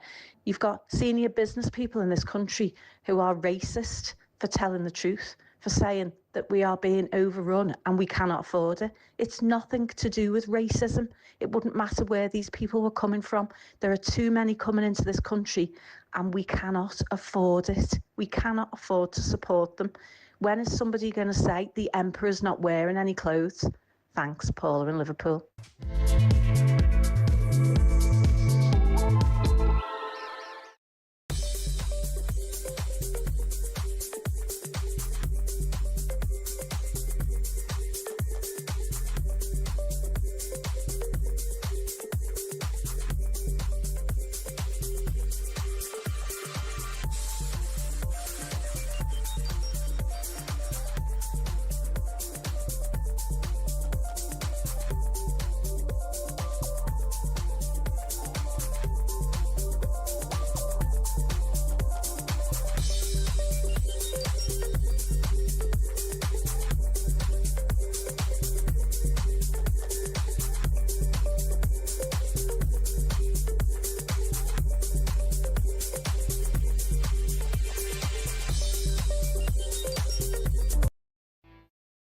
Tell you what they're hiding today.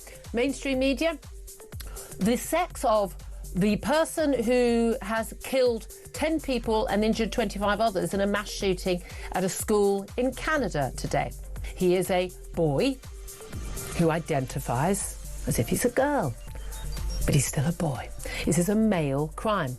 But you wouldn't know that from watching the BBC, ITV, Sky News, or reading their websites today. Nope, most of the newspapers as well. They're still talking about a female killer.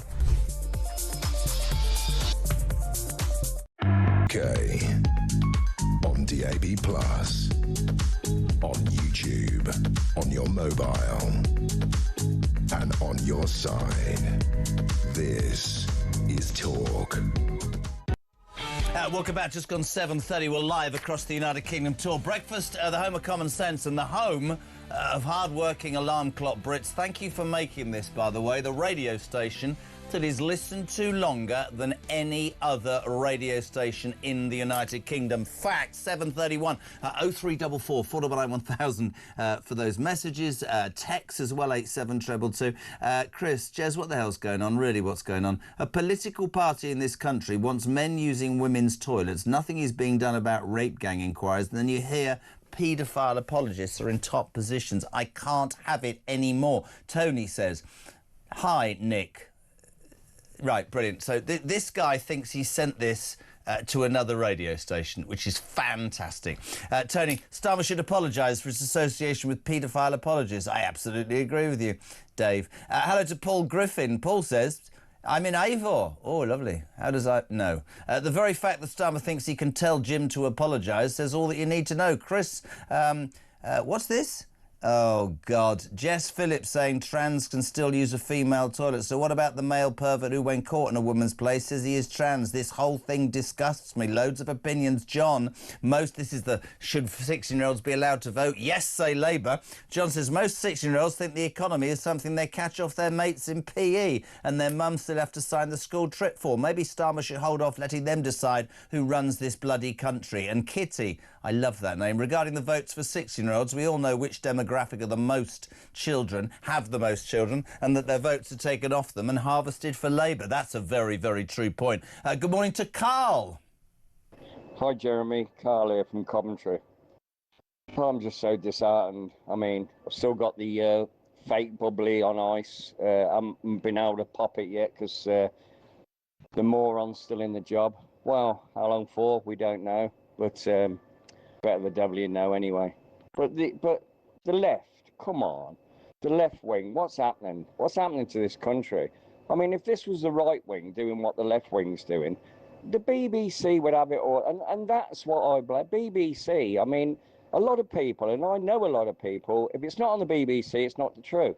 And they know that. The government know that. And that's why they keep giving them the licence and they suck up to each another, you know, boys club and all that. Yeah, and I mean, you've got a businessman, our most successful businessman. He's telling us how bad it is. I mean, he's not an idiot.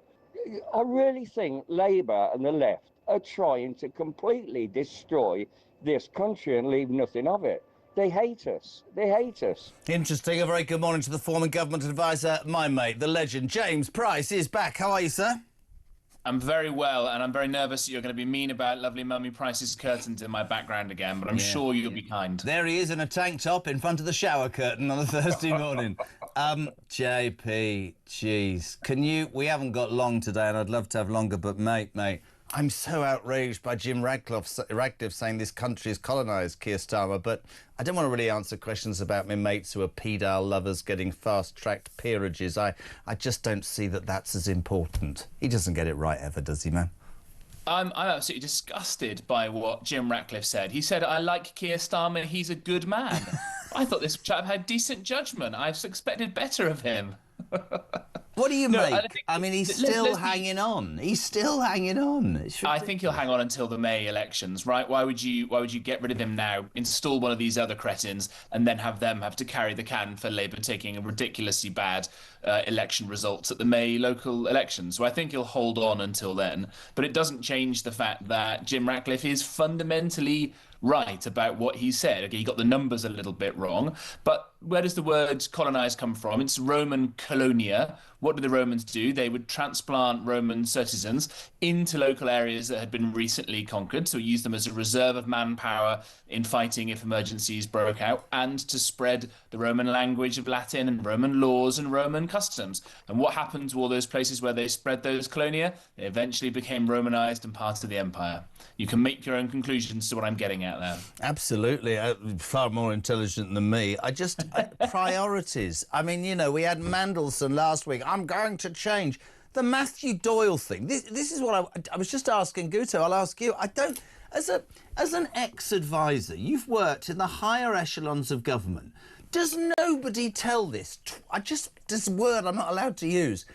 It might not be a good idea because he's got links to a pedo. Does nobody tell that to Starmer, or do they say it to him and he's so stupid and so blind and incompetent that he ignores them?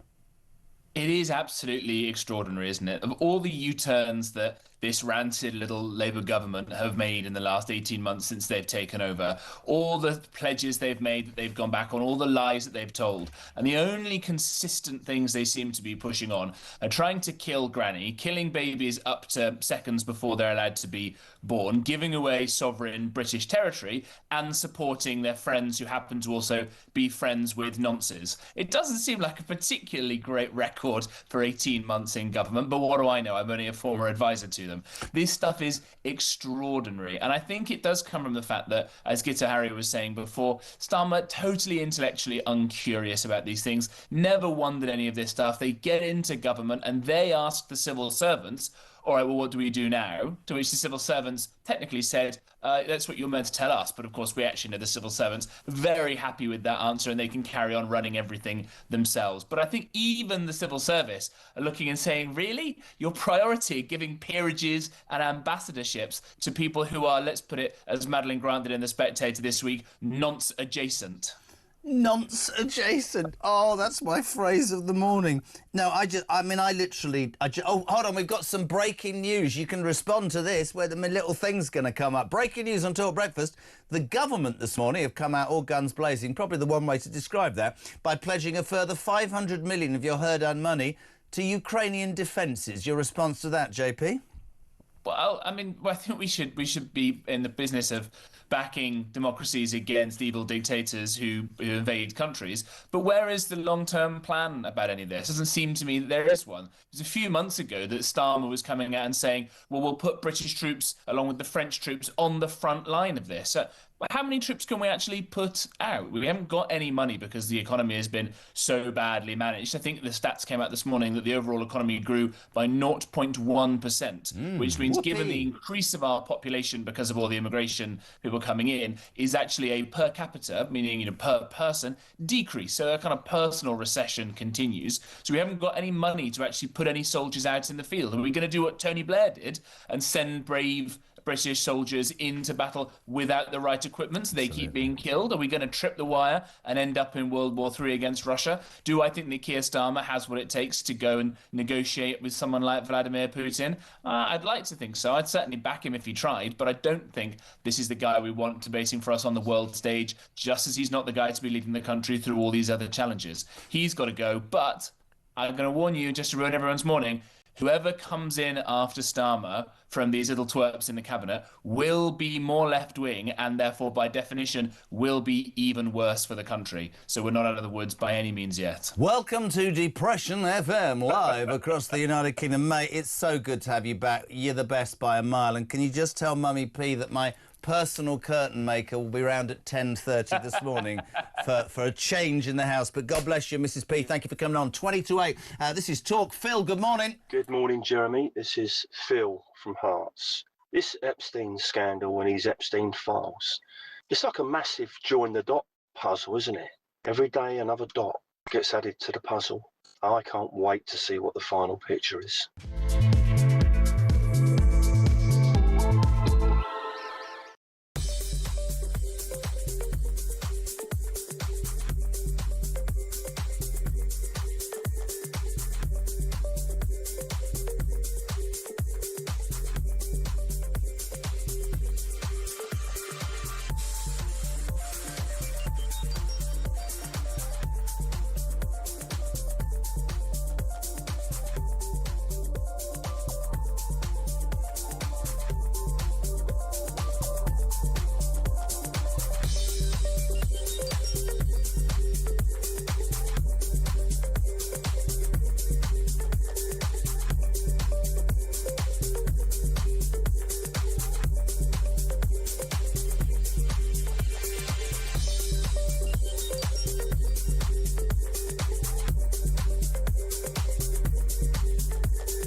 across the UK.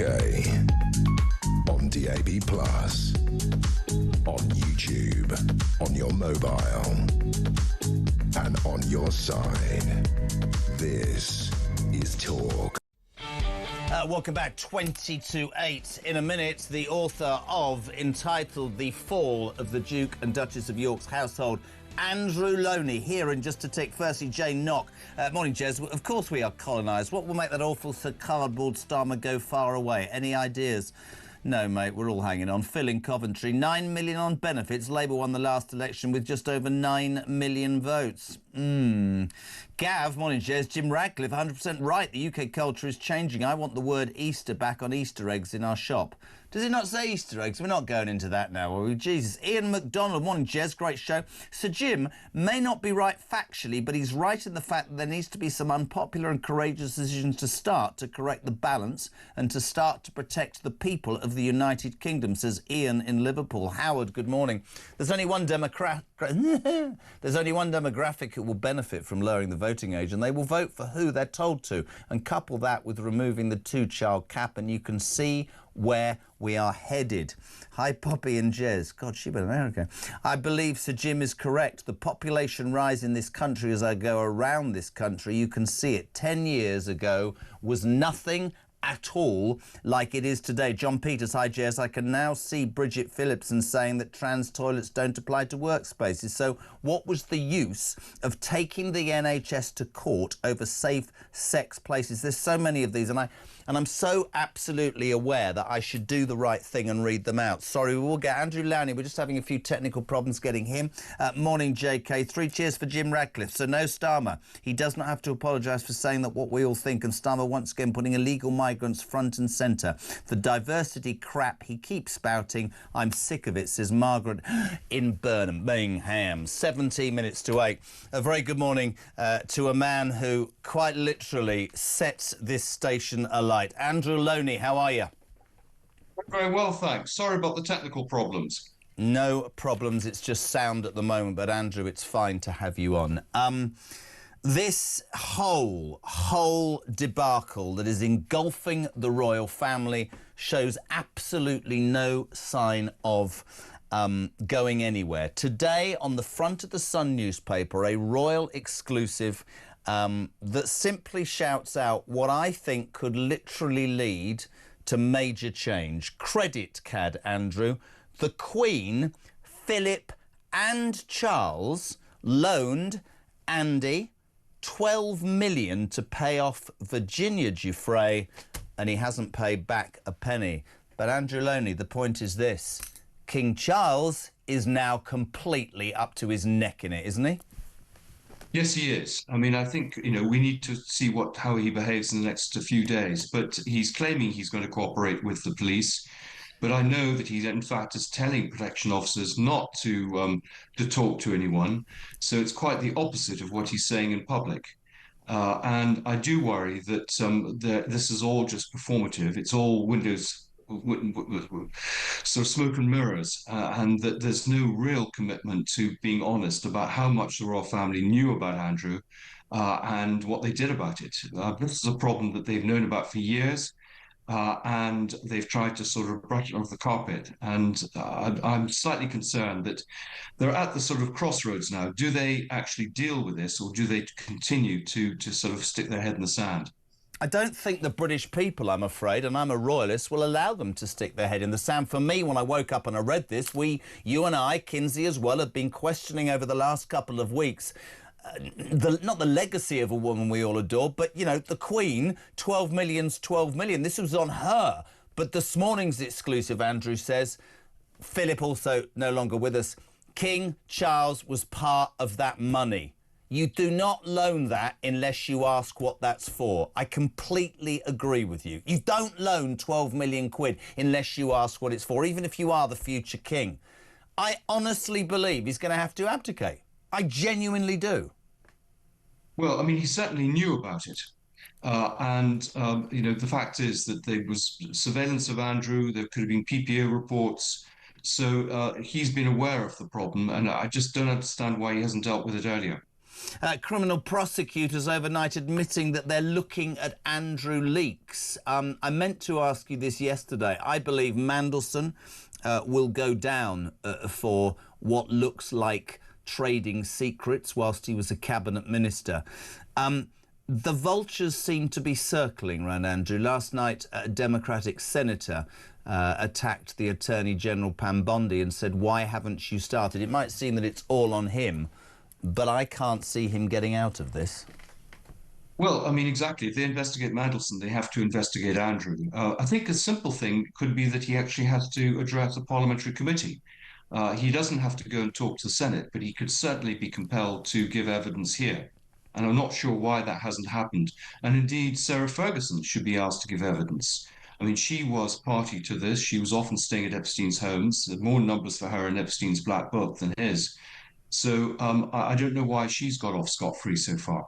She apparently overnight, we've discovered, asked Epstein for bankruptcy advice whilst he was in jail for child trafficking. That's what the emails suggest. Yes, no, I mean, they're very close to Epstein. They didn't really care what he'd been doing as long as he was bailing them out. But I do think there's some big questions about Sarah Ferguson and her abuse of her charities. So I think there's a lot more still to be discovered about these two. It's interesting talking to you on a daily basis because as the country becomes more and more open-mouthed and shocked, you're like this calm sort of voice because, of course, you've been saying this, Andrew, and a couple of people asked me to ask you this today. When you first made these allegations, I said yesterday you were pilloried. What sort of pressure was brought on you? I mean, things were cancelled. There was briefing against me. I had death threats, a whole series of things. Stories were spread that I was a paedophile myself. I mean, people didn't want to believe it. Is it with a heavy heart now that you're being proven right? Yes, well, I mean, I think, I was shocked when I discovered that the Queen had protected Andrew. I don't want an abdication. I want the monarchy to survive. I want it to be strong. But I do think that they don't seem to have realised how serious this is and what a difficult position they're now in. How would you, if you were advising King Charles, how would you tell him he can save the monarchy? What should he do? Well, he needs to clean up the stables. He needs to actually say exactly what happened, how much they knew, what they did, and say that, we will never allow this to happen before. We're going to be much more transparent in all our dealings. We're going to have a royal register. We want to be not part of the freedom of we want the exemptions on the Freedom of Information Act removed. We want proper parliamentary scrutiny, and we will tell you that we will pay our capital gains and our inheritance tax, and we will try and set an example rather than have our noses in the trough. And presumably, Kinsey made a good point. She said, he might refuse to abdicate because he spent 70 years waiting for this moment. But I would hope that if it does engulf him, that he cares enough about the monarchy to sweep that stable clean, as you said, and let William and Kate, who you said yesterday aren't implicated in this, they can start afresh, right? Absolutely. I think there can be a completely clean broom if they were to come in. They're not associated with it at all. But I think, clearly Charles has been trying to hide this problem for a long time rather than deal with it. And I'm afraid the chickens have come home to roost. You genuinely think our king has been hiding the Andrew problem? Absolutely. I mean, I know it's the case. I mean, they had surveillance reports on Andrew. There were PPOs reporting. He knew exactly what was going on. And they just thought they could get away with it if the public didn't know. And I think that's why they now need to come clean about it and get some trust back, because at the moment the British public don't trust them. And I think that's the point. There's always been many in this country who have seen the royal family along the lines of they're entitled. If they don't come clean with this, they will be rightly accused of using that entitlement, their position, whatever, to avoid, and you said it brilliantly, if Mandelson is being investigated, then the ex-Prince Andrew needs to be investigated. They can't be seen to be treated differently, can they, Andrew? No, absolutely. I mean, and I've been saying this for a long time. No one is above the law, including members of the royal family. And I think, if Charles really does want to cooperate with the police, then he does need to give the police the internal correspondence. They need to be fully aware of exactly what the royal family knew and did. And they need to deliver him up to justice. They can't protect him any longer. Really appreciate it. I know your camera was broken. We only did it on the phone this morning, but they love everything about you, and we appreciate you being on again. Andrew Loney, live and exclusive on the phone there to Talk Breakfast, telling you in his own words that, look at the front page of The Sun, credit card. We thought it was the Queen who lent the Duke of York 12 million to pay off Virginia Giuffre. A Sun investigation this morning discovering that Philip, no longer with us, and Prince Charles knew about the money, were part of the loan. A penny hasn't been paid back, which is leading people, whether you're a monarchist or not, to say quite rightly this morning, so if you knew about that, Charles, you've known the depth of the depravity that your brother is accused of. You are up to your neck in it, and many are saying the only way out is for an abdication. That's for people to decide. It's 8 minutes to 8. Every morning, a brave Tory doing their best, and I give them credit, actually, to prove that everything that they did has gone and they're new, stands out in the wind and the rain. Today, it's the chance for the legend, the shadow chance of the Exchequer. Look, he's got a scarf on. Sir Mel Stride, good morning. Yeah, well, keep going, Jeremy. I like the start, promising. Yeah, well, that sounds a bit like my career. The start was promising and then it tailed off, Mel. Thank you. Welcome. We can talk specifics, or we can talk about just so much that engulfs this government. I just wanted to ask you yesterday, you were there at PMQs. Can you explain a man who is utterly, utterly appalled by Sir Jim Ratcliffe's comments about how this country is being, well, he said colonised, some would disagree with that word, by people who shouldn't be here, how as an economy we can't last because there's 9 million people on benefits. He sort of wants an apology from Sir Jim Ratcliffe, but continues to seemingly give peerages or jobs to people with links to paedophiles and won't apologise to the female victims at all. Yeah, I mean, look, the Prime Minister is in a terrible position, all of it of his own making, and it comes down to appalling judgment.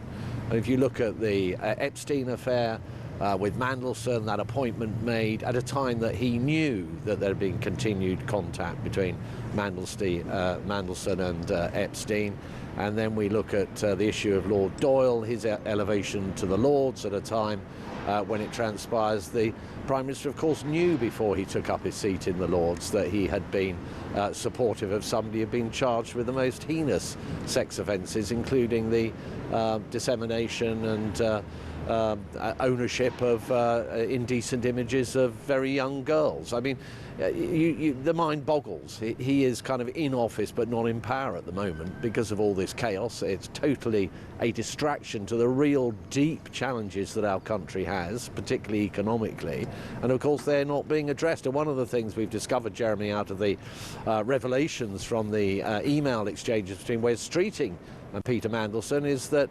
Streeting has been out there saying to Mandelson that the government has no growth strategy, and on that, at least, he is entirely right. Yeah, I mean, we announced earlier that the UK economy grew by the staggering amount of 0.1% between October and December. Now, you're the economist, I'm not, but I just look at shops closing, food prices rising, energy bills rising, and I know that hard-working Brits are struggling, Mel. Yeah, totally. These latest growth figures are just totally anemic growth. In fact, growth per capita, per head, which is the really most meaningful figure, has gone backwards both this quarter and the quarter before. People are getting poorer, and that's because of the government's choices. If you go out and whack taxes on businesses and jobs through national insurance, if you talk the economy down as the government did when they first came into office with this fictitious £22 billion black hole that they kept banging on about. If you borrow lots of money, spend lots of money, stoke inflation, keep interest rates higher than they would otherwise be, you damage the economy. And we are seeing it in so many ways, Jeremy. People are struggling now. Food inflation well above 4%. We're seeing unemployment at a 5-year high. and we're seeing this growth that's just limping along with no signs that anything is going to improve. I agree, and I have to say that one of the things that comes through from the viewers and listeners is that whilst all these shenanigans about, you know, paedophile employers or coups or WhatsApp messages, the triviality, but the serious triviality, this country is, in many people's eyes, disappearing down the plug hole. He's a dead man walking, isn't he, Mel? I can't see that he can survive this, Jeremy. I think it is just a question of time now. I think he probably bought himself a bit of time, you know, when Anna Sarwar, the Labour leader in Scotland, weighed in and said he should go, and then he rallied the cabinet and seems to have twisted arms to get people to tweet support for him, and that will probably buy him just a little bit of time.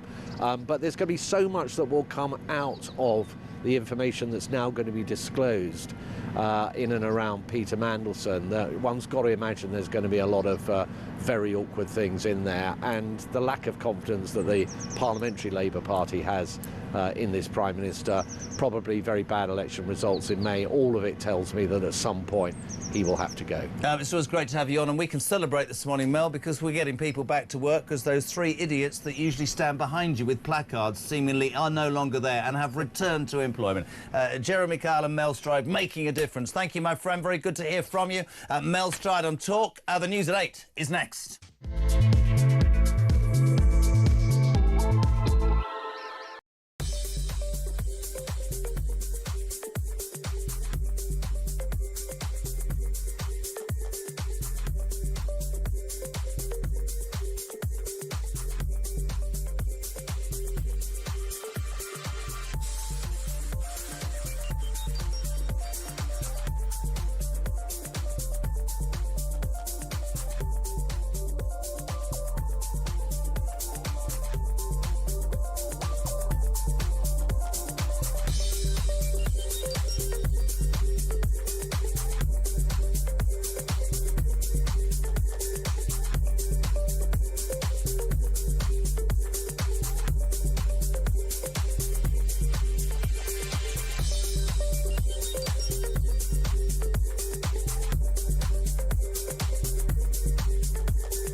They're not tackling the rise in anti-Semitism because it's all a bit awkward, because we might have to admit that we've imported a problem and we've encouraged a problem. And when you have a 13-year-old child allegedly shouting Allahu Akbar while stabbing two other kids in school, yeah.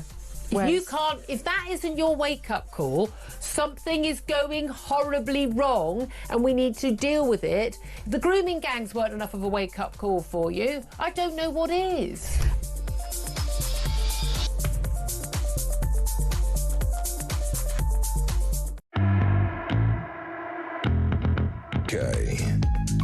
On DAB+, on YouTube, on your mobile, and on your side. This is Talk.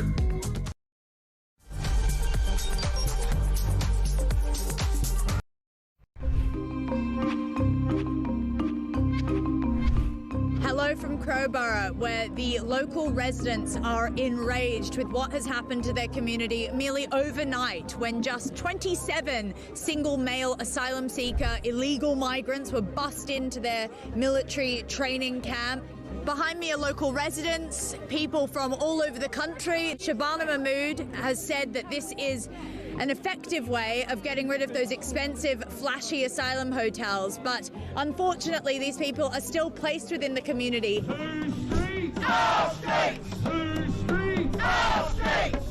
Whole town is very afraid because these are unvetted men from countries that are, the government warn us not to go to.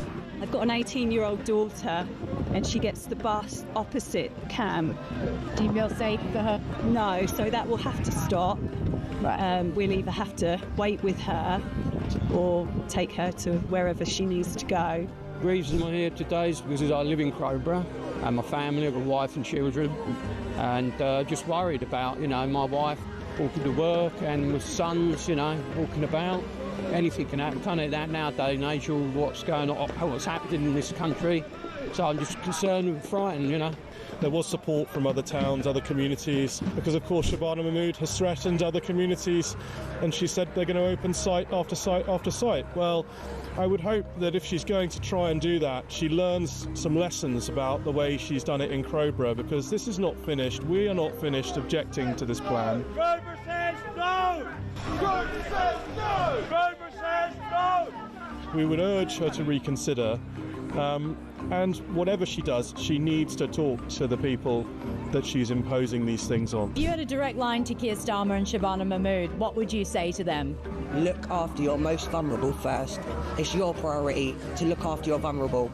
If they're bringing illegal immigrants into a camp in the dead of night, why are they doing that? They're doing that because it's disingenuous, it's dishonest, it's covert, and they're trying to keep the reality away from the local community of what they're actually doing to us. We've now got to the end of the entrance to the camp, we've got cameras, we've got police drones, it's like a cloud.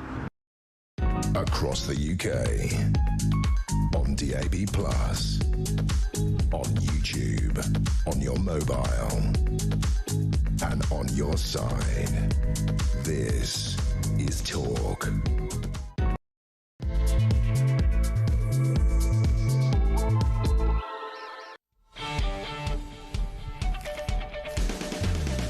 Very good morning to you. Welcome back. It's just gone 8 o'clock. We're live across the United Kingdom on Talk, of course, the home of common sense, the home of the alarm clock. Britain, thank you, as you know by now, for making this the radio station, Talk, that is listened to longer than any other speech radio station in the UK. That, my friends, is not window dressing. It is a fact. If you want to be on between now and 10 o'clock, 0344 499 1000 for your voice notes and your calls. Be gentle with Christian. He's had no sleep. I told him about having kids, but there you go. You can send a text 87222. You're waking up on Thursday the 12th of Feb to what? Three main news stories. Keir Starmer apoplectic with rage yesterday. How dare Sir Jim Ratcliffe? I mean, he might be one of our most successful business people and built billions of dollars and pounds worth of businesses. But what right did Jim Ratcliffe have to say?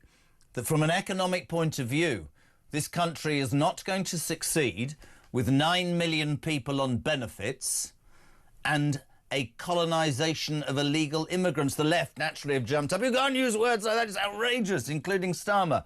This is on the same day that it was proven that yet again he'd fast-tracked to a knighthood or a top job a friend, Matthew Doyle, who had links to a paedophile, Sean Morton, who admitted in 2017 indecent child image offences, and Starmer knew about Doyle's links and still fast-tracked him for a knighthood. Yesterday, this was his response when attacked over Matthew Doyle, the paedo lover.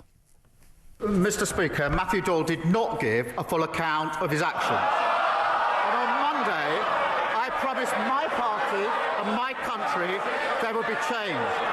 And yesterday, I removed the whip from Matthew Doyle. Everybody lies to him. Mandelson lied to him. Matthew Doyle lied to him. His cabinet of bloody lied to him. This was Kemi's response. Brilliant. How dare he criticise us? We weren't the ones stuffing government with hypocrites and paedophile apologists. Jim Ratcliffe really put the cat amongst the pigeons. Morning, Daniel. Good morning, Jezza. It's Daniel from Epsom here. The British majority have been voting against all forms of immigration for about 30 years, OK? We voted for Brexit. We can see the decline and degradation in our society. Mass immigration from the third world is destroying the fabric of Britain. It's ruining our home. We don't want it. We've never wanted it. And Jim Ratcliffe is spot on, and he's in line with the thoughts and wishes of the British majority. If only successive governments had to listen to us instead of ruining our country. Dan will speak for many. The left will hate it. Let's centre on the conversation now that has started because of Jim Ratcliffe. But let's hear from Jim Ratcliffe. This is what the man who created INEOS said yesterday. Have a watch, have a listen. I don't know whether it's just the apparatus that hasn't allowed Keir to do it, or or he's maybe too nice. He's a nice. I mean, I know Keir. He's a nice man. I like him, but. It's a tough job, and I think you have to do some difficult things with the UK to get it back on track, because at the moment I don't think the economy is in a good. You can't afford. You can't have an economy with 9 million people on benefits, and huge levels of immigrants coming in. I mean, the UK is being colonised. It's costing too much money. It will cause. It'll cause. Well, the UK is being colonised by immigrants, really, isn't it? You can see straight away the interviewer picked up on that word. I think there are bigger problems. The mainstream media have said, oh, his figures are wrong. Potentially they might be. But he has a point. What do you make of that? 0344 499 1000. There's the migrant tracker. Nearly 66,500 people have come in illegally since Starmer became Prime Minister. And as somebody pointed out to me yesterday during an interview, that's more than in our armed forces. We're delighted to have on the show this morning. It's been too long. Lord Benedict Spence, how are you, sir? Where are you, sir? What's going on, Spence? I'm well, thank you, Jeremy. I'm in somebody's flat. Everything's well, but I don't have a working laptop, so you'll have to forgive me. I'm using a phone. Right, you're in somebody's flat. Let's just jump in on that, Benedict Spence. Forget the profession. Every time. What? Every time I speak to you, I seem to be in somebody's flat, not my own. I feel like the 14th Duke of Wimburn. That's sort of the vibe I'm giving off right now. But it's not important. I'm loving this. Bang to rights Benedict is caught out again at some woman's flat somewhere in London. Maybe. Listen, my friend, I'd love your take. Jim Ratcliffe putting the cat amongst the pigeons yesterday. You saw what he said. Fundamentally, I would suspect that a majority of people would agree with it. Maybe some of the language the left don't like. Maybe some of the figures have been picked up on. But from a business point of view, Benedict, he is absolutely right. I've got 9 million people on benefits and people coming to this country in their droves who don't work and game a system that is too soft. Is that not right? Well, it is. And what he said, about the number, I mean, the actual figures are slightly off over the time period that he's talking about, but they're broadly correct in terms of the massive increase in population, I think, over the course of just over 2 decades. And, it meets the technical criteria of colonization. We've got people moving from one area of land to another to settle and getting involved in the administration of that new area. I don't think that that's unfair at all.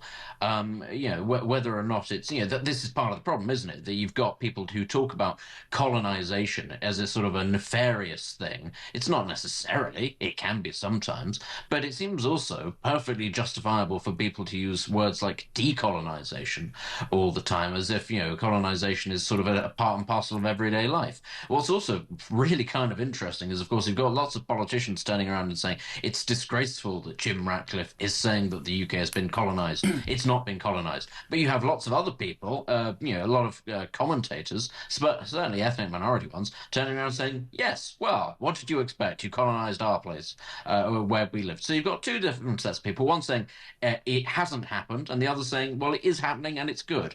And that's the slight disconnect, really, in all of this. But he is ultimately completely right about the model itself. You can't have a culture, a society that's got almost 10 million people out of work, of working age you should be, and you can't have it so that you've got net migration on in the millions, of whom almost none of them are net tax contributors. That doesn't work as a system. And I think you're right. I think from a business point of view, he was right. Of course, the left will jump up and down. But for me, the big point of yesterday, Benedict, was that you've got a Prime Minister who was so outraged by the word colonisation. He tweeted last night, offensive and wrong, Jim Ratcliffe needs to apologise. And yet was skewered again during Prime Minister's Question Time yesterday, because just barely a week after the debacle of the Mandelson appointment, and it nearly costing him his job before somehow, presumably by threatening a general election, the cabinet rode in behind him, he was found out again, this time over former advisor Matthew Doyle being fast-tracked in a peerage despite Starmer knowing of his links to Sean Morton, who in 2017, 9 years ago, admitted indecent child image offences. And I fail to understand how this man can be accused of having any judgment at all, Benedict. Well, I think that that's the thing. And it's Starmer now jumping on the bandwagon and saying that Jim Ratcliffe needs to apologise. First and foremost, I think that that's a major alarm bell for a lot of people, because Ed Davey did it as well. What they're saying is not, oh, I disagree with Jim Ratcliffe, but that's fine. They're demanding that he toes the line. They're demanding that he falls into place and accepts that what they say is right. It is, if you like, a form of censorship that they're demanding, not free speech at all. But also, nobody is being fooled that this is coming, that he's being very opportunistic about this, because, of course, he's been embroiled in a major scandal. And, you know, we had the charade of his entire cabinet coming out and backing him the other day. Before then, this latest sort of round of things happened. And now we're told lots of his MPs, lots of his ministers are very unhappy with him. Well, yeah, at what point were they going to start being happy with him? This is a scandal that's going to keep on running. He's not the Prime Minister anymore. He is in theory, he is entitled, he may believe that he is, but everybody knows he's not really the Prime Minister. He's hanging on now because none of his rivals had the gumption, the cojones, if you like, to actually take the shot over the last couple of days, because they're all worried about the upcoming by-election and the upcoming local elections. They don't want to be in place or having a leadership contest whilst that's happening. And they also want to get their own houses in order as to their own links to to Peter Mandelson as well. Well, I want to ask you about that because, I mean, I used the analogy yesterday about football management. If I was offered a gig as a Premiership League manager and, you know, come now or come in 2 weeks, and the next two games were Arsenal and Man City, I'm coming in 2 weeks. And I think you're absolutely right about the by-election. I think you're right about May the 7th. All the polling will say on May the 7th that Labour are going to suffer catastrophic losses. In fact, here's a point, going off on tangent. Anis Sarwar, the Scottish Labour leader who called for Starmer to go and doesn't want him anywhere near Scotland, describes him as toxic. How can Labour, I mean, how does that even work? How can anybody stand on a manifesto created by a man who the leader in Scotland's called toxic? It doesn't work, does it? No, it doesn't. And I think this is part of the anger that's currently enveloping much of the Labour Party, especially at the local level and in Scotland and in Greater Manchester. Their perception is that they are being thrown under the bus, that at a local level, at a regional level, the Labour Party in Westminster is happy to dispose of them, is happy to see Reform or the SNP or whoever it is sweep in and succeed for the ambitions of those in Westminster, be it Keir Starmer himself, happy to lose Gorton and Denton so that he could just stop Andy Burnham, basically, happy to throw away a seat. And in Scotland, now the perception, I think, is very much that whoever it was that agreed with Anas Sarwar that it's time to go, it's time to make the move, may have bottled it or may have got cold feet. That person has thrown Scottish Labour under the bus. And you know, this is, I think, a large part of the problem, is that there is a perception of people playing politics in all of this, and they know that with every move that happens, a little bit more satisfaction, a little bit more support for Labour is chipped away, and it goes either to Reform, or now you've got the Greens, which, listen, I find it inexplicable that the Greens are doing well in the polls, but they are, and it means suddenly there is a threat to Labour from the left. It's not just Reform, so they can't just pick Nigel Farage and say, ooh, be careful of the bogeyman, you don't want to let him in. There's somebody else they need to avoid letting in as well. Bogies are green. I'd also call Zach Polanski the bogeyman, or Hypnotits Benedict, as I've named him, because I think it's right. What you said earlier, I want to pick up on. Wes Streeting. Did you see that piece in the Daily Telegraph? Number 10 sources 2 days ago. We know where this rebellion's coming. His name... Did you read this? His name rhymes with Les Tweeting. I mean, unbelievable. I mean, Wes Streeting then appears on Sky, I think it was Tuesday, tearfully saying, here are my messages from Mandelson, kiss, kiss, very intimate. But I thought, mistake. Other people are saying, actually, typical Streeting, got those messages out, and then all of a sudden the security forces banned any other cabinet minister for doing the same. Many now saying that Streeting's in the clear over Mandelson. He's in the clear potentially over Mandelson, but he has majorly dropped the ball in terms of his WhatsApps where he admits that he's basically done at the next general election, that he's suffering, that because of the support for Gaza independent candidates. You can't have somebody who's gone on record on his own WhatsApp saying, I'm toast at the next general election in my own seat. That's the problem. I think that you're right. He's slightly in the clear to a degree for now with Mandelson, even though we all know that he was a very close associate and protege of his, Mandelson. But broadly speaking, I think the party's going to be sat there going, do you know what? He's right. He is toasted at the next general election. We can't have this guy because it would be embarrassing to have a prime minister who loses their seat come general election time. I do think that Wes Streeting has been on manoeuvres for some time. He's highly ambitious. He's highly capable. Somebody told me he'd come out the womb and his first words was not mama or dada, it was PM. I wouldn't be surprised at all. But the problem is he's too obviously ambitious. And we have to remember here, Labour doesn't actually like ambitious people. It doesn't reward ambitious people. We know that because it's taxing so many of us.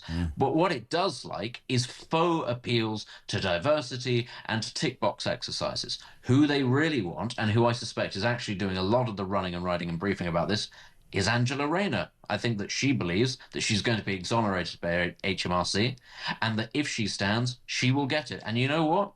Given the state of the Labour Party, given how the party itself tends to vote, I reckon she's probably right. And what do you, when you think about that, and by the way, don't jump on me, other people, Angela Rayner, walks into Downing Street with a bottle of Liefraumilch and a raspberry vape. I mean, honestly, can you imagine that? Can you? Her as our Prime Minister, God!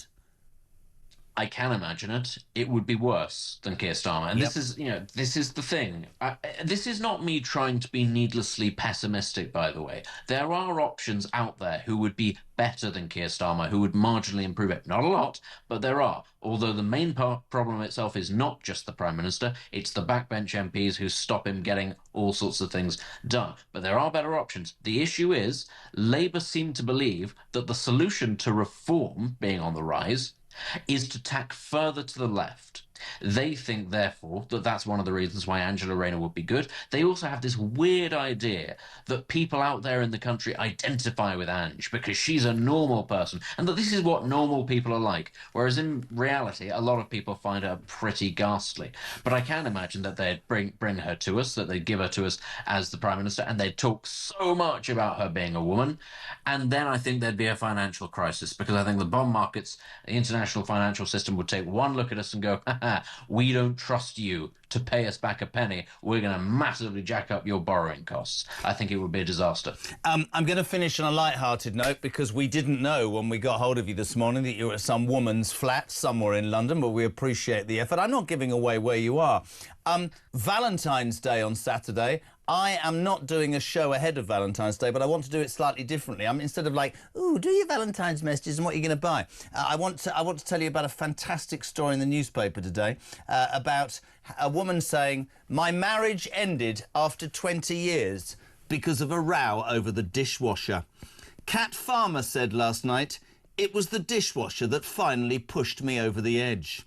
After dinner on Tuesday night, I could feel his eyes boring into my back as I shoved plates, glasses and cutlery into it, piling them haphazardly on top of one another, while Kat's husband at the time loaded the dishwasher with the care and precision of a Scandinavian architect. By contrast, her attempt was what she described as like a raccoon on drugs. They have split up unceremoniously. So for Valentine's Day, from the alternative angle, what's the most dramatic breakup reason that you have split from one of these many ladies that you spend time with, Benedict? The most dramatic reason? Good Lord. I can't really think of any that were my fault at the very least. That's not a thing, surely. Probably. Maybe that my estate wasn't large enough. Maybe my political views. Who knows? They come up with all sorts of reasons. I don't tend to take it personally. I just allow it. Nobody's perfect, least of all me. So why should I blame them? I missed you. I can't have you. Yeah, brilliant. Go back to what you were doing before, and next time brush your hair. Benedict Spence, thank you very much indeed. 8:20. We're live across the United Kingdom. This is Talk Breakfast. Morning, Liam. Morning, JK. Liam from Kent. Left my house at 2:45 this morning as I'm a HGV driver on my way to Liverpool. I listen every morning. This whole government, I can't even put it into context how much they are taking the mick. Like, all they do, all these lefties do, is deny everything. You tell them something that's the truth, and they will deny it. They always say that we're all far right, and we're this, and we're that, and the other. And do you know what? To be quite frank with it, I wonder why I bother getting up in the morning sometimes. It's only the fact that I love my job, and I enjoy what I do, is why I do it. Because when I see how much tax they take off of me at the end of the month, and I get nothing in return, it makes me quite sick, to be perfectly honest. Cheers, Jezza.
Join me, Rob Jenrick, on the Jeremy Carr Breakfast Show on Talk.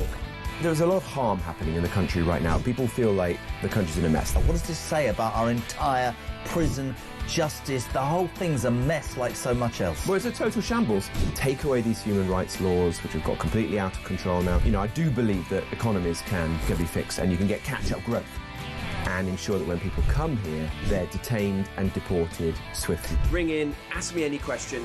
I'm here to answer.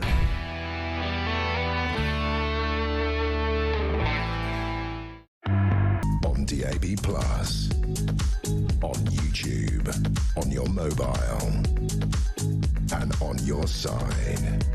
This is Talk.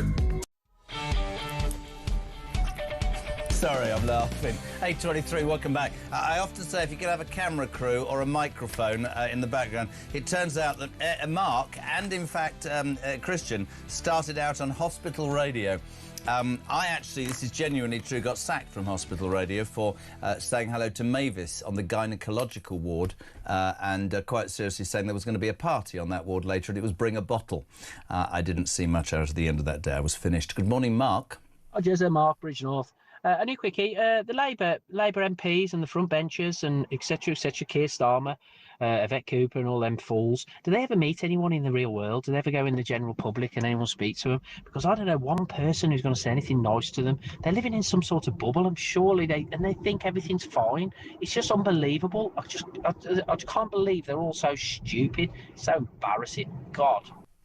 Good morning also to my good mate Rob. I haven't spoken to him for ages in Newcastle. I've been very busy. He said, and this is about Prince Andrew, he didn't borrow 13 million quid because he was scared a picture of him with his arm around a girl would be released. He did it because he knows how badly he is involved. And this was a desperate man hoping for the best. However, to find out that the Queen and now the King lent this man the money and to know that that conversation was had, we are supposed to believe the loan was based on harmless fiction. As a royalist, turns my stomach, Jez. I'm gutted to hear this answer. They should have said no. They had the ability to look at this and surely did. Let's be honest, the monarchy is damaged beyond repair, and I woke up this morning as a royalist, but he's so hacked off we haven't read his notes out. He says, for future messages, if I voice note Christian, did you think you could put it on? Absolutely, Big Rob. He says, look at them numbers on the station. Thank you very much indeed. Morning to Linda Cook. She says, I disagree with you vehemently, Jezza. Oh, I've upset somebody. I vehemently disagree with you about British citizens being at the back of the queue. We're not. We're not even in the damn queue. That's how bad it is. One of the big arguments overnight has been Sir Jim Ratcliffe, of course, peeps, the man who built Ineos, one of the most successful companies in the land. He dared to say that the British economy was on its backside. 9 million on benefits, and in his words, a country being overrun by immigrants colonising us. Oh, for goodness sake, the shock and horror of the left, outrageous. Good morning to the Research Director at the Centre for Migration Control, Robert Bates. How are you? Morning, Jeremy. How are you doing? I'm all right. we can talk about words and we can talk about figures. Jim Ratcliffe's spot on, isn't he? Yes, he is. And if you consider just the sheer scale we've seen, not even in the last 20 years where it has been really way beyond any historical levels, but even in the last 5 years where we've been seeing close to 1 million individuals arrive each year. And then you couple that with this political classes experiment with multiculturalism, we have seen a wholesale transformation of parts of this country. East London, Birmingham, big cities just simply aren't really what they were 10, 15 years ago. And I think actually what Ratcliffe has done here is acted as a lightning bolt for the concerns of millions and millions of people around this country. And it's very important at this point that we actually note the sort of the cries of execration that we're seeing from the likes of Keir Starmer demanding that he apologises, because what those politicians are really doing here is they're saying they don't care one jot about the concerns that hardworking British men and women have about what is happening in their country. And I think, we're seeing actually really two types of response. We're seeing that type, and we're also seeing individuals very openly saying, yes, this is happening. Britain is being colonised, but it's a good thing, and you deserve it for all the evils of the British Empire and so forth. I think it's a comment that has revealed a lot about how many in the commentariat and many in the political class feel about the people of this country. I couldn't agree more on what when you sit here, right, and you do this every day, and I understand the ethos behind talk as much as anybody, and I do believe in freedom of speech. I've said it forever. The thing that annoys me about the younger generation is seemingly I can't have an opinion. But what annoys me about Starmer and his ilk, so it drives me to incandescent rage, and much of the left, is that, they will jump up and down if Jim Ratcliffe even dares to use a word like colonisation, right? But why are they not jumping up and down for the victims, those child gang rape victims in the north of England? I'll tell you why, because they're terrified of losing a certain demographic vote. Why is he prepared to stand up in Parliament and go, oh, Matthew Doyle didn't tell me enough, the latest man that he's given a peerage to linked to pedos. Oh, Peter Mandelson didn't tell me enough. Why are they always shocked about things that don't really register with your average person? I keep talking about alarm clock Brits for a reason, because, and you've heard messages this morning, people feel like they do everything right and they're not even in the queue, according to the lady from Worcester, and it's not fair. I don't think that this government ever, genuine point here, not being personal at all, just don't think they have the necessary wherewithal to ever make the right decision or listen to what the public want or just read the bleeding room, Robert. Well, the difference between Alarm Clock Britain and the Labour Party is Alarm Clock Britain actually love this country and want it to succeed and want it to remain a sort of wholesome society where they're proud of its heritage, proud of its culture, unashamed of the fact that this is a great country and not afraid to say so. For the Labour Party, that is absolutely taboo. Any of those concepts of Britain being worthwhile defending, worthwhile making sure is in a good place is completely beyond the pale, especially when you've got far more important matters of human rights and international law to bother yourselves with. So if anything, this country is an inconvenience for these individuals. It gets in the way of what their real aspirations are, which is just dilly-dallying around in the land of the abstracts. And unfortunately, it is this country that does suffer as a result of these policies. I think where this conversation needs to go now is we recognising that actually what Jim Ratcliffe has said has really identified a huge problem that has taken place. But then we also need to start talking about what are the solutions to this. And I think really where we need to be heading is towards a sustained period of net negative immigration, where more people leave than come into the country. I think we're at that point, and a crucial step towards that is to do what the Reform Party's policy is, which is to scrap indefinite leave to remain and to start to see those that have arrived in recent years, at the very least, on temporary visas, return to their country of origin. I think actually this is a much more useful use of our time to talk about what the next steps are, rather than just howling about the semantics of one of our most successful businessmen. I agree. And actually, interestingly, talking to you about migrants, and this is, you mentioned Reform, they seem to have, they say they've got the will to do something. I guess that will have to see whether that materialised, depending on how they do in the next election. By the way, just to say the Reform MP who defected recently from Tory, Robert Jenrick, here after 9 o'clock this morning. You can ring Rob, get your texts and your calls in on questions. But Robert, I hear so many people say to me, oh, it's too difficult. There's too many laws. There's civil servants, the blob. I want a politician with the will and the balls to avoid or not worry about mainstream media people saying, oh, you're horrible, terrible man, it's awful. The fact of the matter is this country is creaking. This country is creaking in terms of its public services. It's creaking in terms of crime. And for all those people who jump up and down and talk about women's rights, which I completely support, it's also in danger of unvetted young men coming to this country who don't speak our language, do not hold our women with the same value, and sexually assault our young girls. And unless we do something about that, they can sit in 10 Downing Street, they can sit in Whitehall and pretend that, you know, it's really important to be all about the rights of other people. I have a question for Starmer and that lot, and they'd never let me ask it them. What about the human rights of the British indigenous people who are working hard all their lives? Because they feel like they're being treated really badly, pal. Spot on. This country's been held hostage by Guardian front pages for far too long. We've not been able to have conversations about the grooming gangs, the risks posed by illegal migration, the risks posed by legal migration for far too long, because too many people have been concerned about what might be said by the commentariat, what nasty words might be used to describe their views. And this is why people such as Jim Ratcliffe, who are powerful and influential and successful, coming forward and saying truly what tens of millions of people in this country do believe in their hearts of hearts and feel in their everyday experiences to be the truth is so crucial, because this kind of edifice that was constructed really in the Blairite era has really held this country down below the waterline for far too long. And it's imperative that as many people come forward and start saying what the matter of the fact is, and we can start putting ourselves back on a sensible course that will actually ensure that this country succeeds long term, because at the moment we can all feel it, we're going down the pan.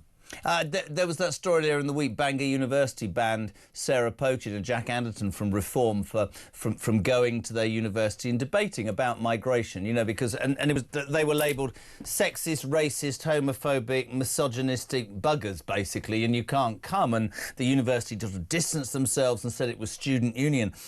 I'm sort of on your side massively. We can get wrapped up in students who are young and ideological, and we can get wrapped up in commentators, but there are millions of hard-working Brits who perhaps never, this is a really important point, never thought to comment or be involved, who feel the unfairness of what's going on caused by migration. It's not the only problem, but there is unfairness and wrongdoing, and I think finally prepared to realise that their voice counts. It can't go on, and the thing that sustains me is that something you said 10 years ago, if I'd mentioned immigration on a station like this, I'd have been deemed a racist within 5 seconds. This problem is not people being racist or far right. This is a problem across the world, but certainly we're talking about our country, that needs alleviating for the people. It's a simple business fact, as Jim Ratcliffe said, right? You go to work, Robert Bates, and you work all month and you pay your tax. And I've come from another country illegally, and I'm in a 4-star hotel, and I'm getting a debit card and a phone, and you're just breaking even. You're not going to feel that's fair, are you? It's not bloody fair. It's a fact. It's not fair that this government pays billions of pounds, over 10 billion in benefits to citizens of other countries. It's not fair that we see, you know, close to 20 billion pounds being sent each year in remittances. It's not fair that we saw 750,000 GP registrations from individuals that have just arrived in the country last year. You know, roughly 120 per GP surgery. These are pressures being put on our public services. There's an extractive nature of this, of Alarm Clock Britain's money being taken out of their back pocket and given to individuals that have been in the country for 2 minutes. And that really is I can't think of an equation that is more unjust than this situation that we are currently seeing. And I think the Labour Party now cannot be trusted on either illegal or legal migration. Their position today and last night has been perfectly clear. They do not care about the changes and the unfairness caused by immigration. And I think actually this really will now be an electoral cyanide capsule for them. And I hope they really are punished in the general election. Great to have you on. I'd have you on every morning. You speak so much sense. Robert Bates, thank you, pal. Research Director at the Centre for Migration Control. Quickly to the phones. We'll go to London. Leon, you're on Tour Breakfast. Good morning. Good morning, mate. How you doing? Not bad for a... Oh, you don't care anyway. You asked me and carried on talking. Go on, crack on. Well, just a quick one. Yeah, the main reason what occurs to me is why they're stopping the elections, the council elections. Oh yes, Yes, is so Reform UK don't get into power. Yeah, so it don't slow down the colonisation of migrations in those seats. I mean, I think I read a figure last week that Reform has had 900 new councillors in the last 12 months. There's no doubt at the moment Reform is leading in 207 opinion polls continuously. The Greens are definitely making advances. That's to the left of Labour. Labour are sinking in 4th and 5th in some constituencies and some wards. But for me, forgetting who wins it, I cannot in any way be more appalled by a government who takes the democratic right of people away to vote. And if you're Starmer, you catch 22 now, because you apparently are doing this and you've sold it as, we're not going to have local elections in certain areas because we're going to change the boundaries and we need to arrange it. Well, people are going to think you're running scared from exactly what you said, Leon. And if he backtracks now because of the outrage, then he'll be seen as another U-turn. It is another example, Leon, genuinely, of a man who seems to continually make the wrong decisions. Thank you for your call, pal. Good morning, Steve. Morning, Jez. Steve from Surrey. Third generation ex-Royal Marine. I swore an oath of allegiance to my Queen, and I'll take that to the grave. But she dropped the ball on Andrew on this one. Charles is a wet weekend. Always has been, always will be. He knew all about it. He covered it up. Time for him to step down and let William take over and bring some more respect back to the monarchy and this country, because this country is a laughingstock. And I'm embarrassed to say I'm English. Great show, Jez, as always. You need to run for a politician, mate. You do. Got the good work.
Across the UK, on DAB+, on YouTube, on your mobile, and on your side. This is Talk.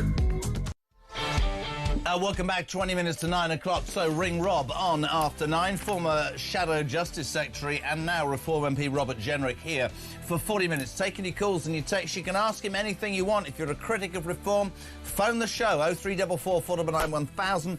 Text your questions for Robert Jenrick on 87222. Sorry, Jez, I've majorly got the hump. Migrant rapists, grooming gangs, paedophiles, trans and even football pubs and... yeah, I'm not saying that. I just can't take these morons anymore. Have a good day. Michael, living next door to an asylum hotel. Morning, Julian.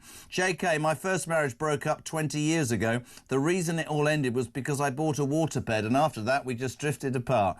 I love it. We'll do a bit of that. This is because, of course, the story about the woman yesterday who said, to celebrate Valentine's Day, I'm going to tell you all that my 20-year marriage ended because of a dishwasher row. He's very particular, I'm not, and that's why we split up. And we thought as an alternative on this show that is alternative, as we head towards Valentine's, we won't talk about love messages, we'll talk about reasons why your relationship's broken up. 0344 499 1000. Right, who am I saying hello to? Chris, good morning. Morning, Jezza.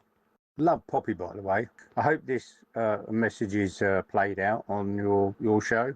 I think we are now a country of the 3 Ds. Diversity equals division equals downfall. Sad, but in my opinion, true. Great show as always. Chris at Chichester Marina. Thank you, mate. Chris, 20 minutes to 9. Right, up next, one of the stories that's dominated this morning, you've had real views on this. Labour have been accused of rank hypocrisy overnight as they bring in a new law to let 16-year-olds vote. So if you're about 12 and 3/4 right now, you'll be able to pick the next government. The change will mean voting rights will be extended to 1.7 million extra youngsters. The Tory overnight claimed that the PM doesn't even know what an adult is, seeing as how he's trying to ban them from legal activities like buying alcohol-free beer. We're delighted to say a very good morning to Labour councillor and commentator Sebastian Sully. Sebastian, I'm so sorry, at that exact moment a biscuit's gone down the runway. How are you, sir?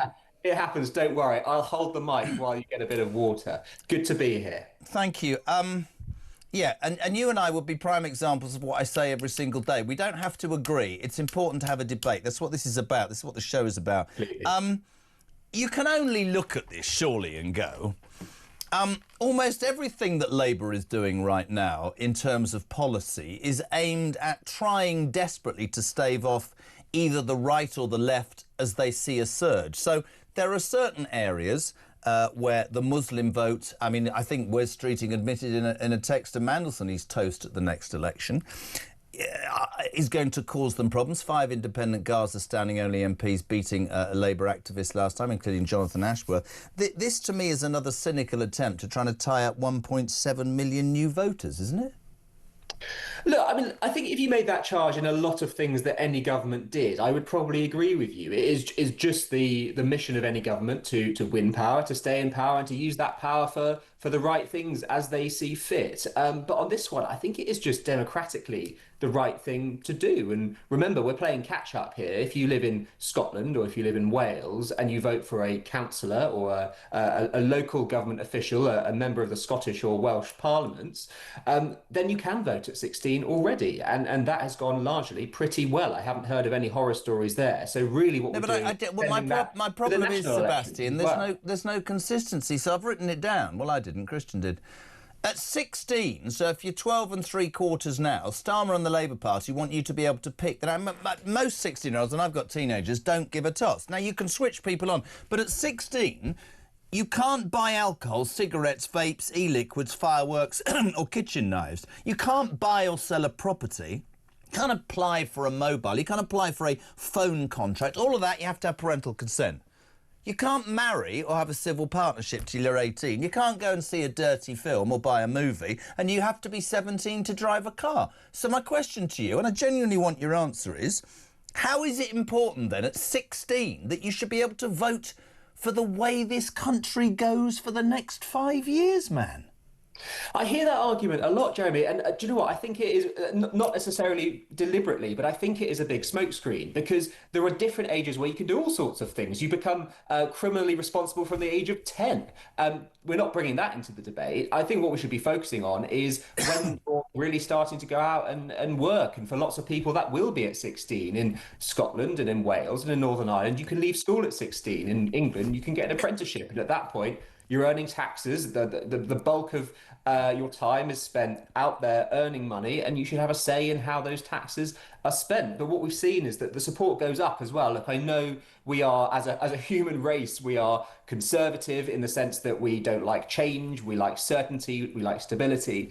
But in Scotland, they did a great study on this. Yeah, the Scottish thing is another example. I'm not a massive fan of the SNP, but Sebastian, let's bring it back to the fact. Are you able, not you, in your mind at 16, to be mentally advanced enough, right, to be able to make such a monumental decision? And more than that, how many 16-year-olds are invested in politics enough? That's my concern. It's a genuine concern.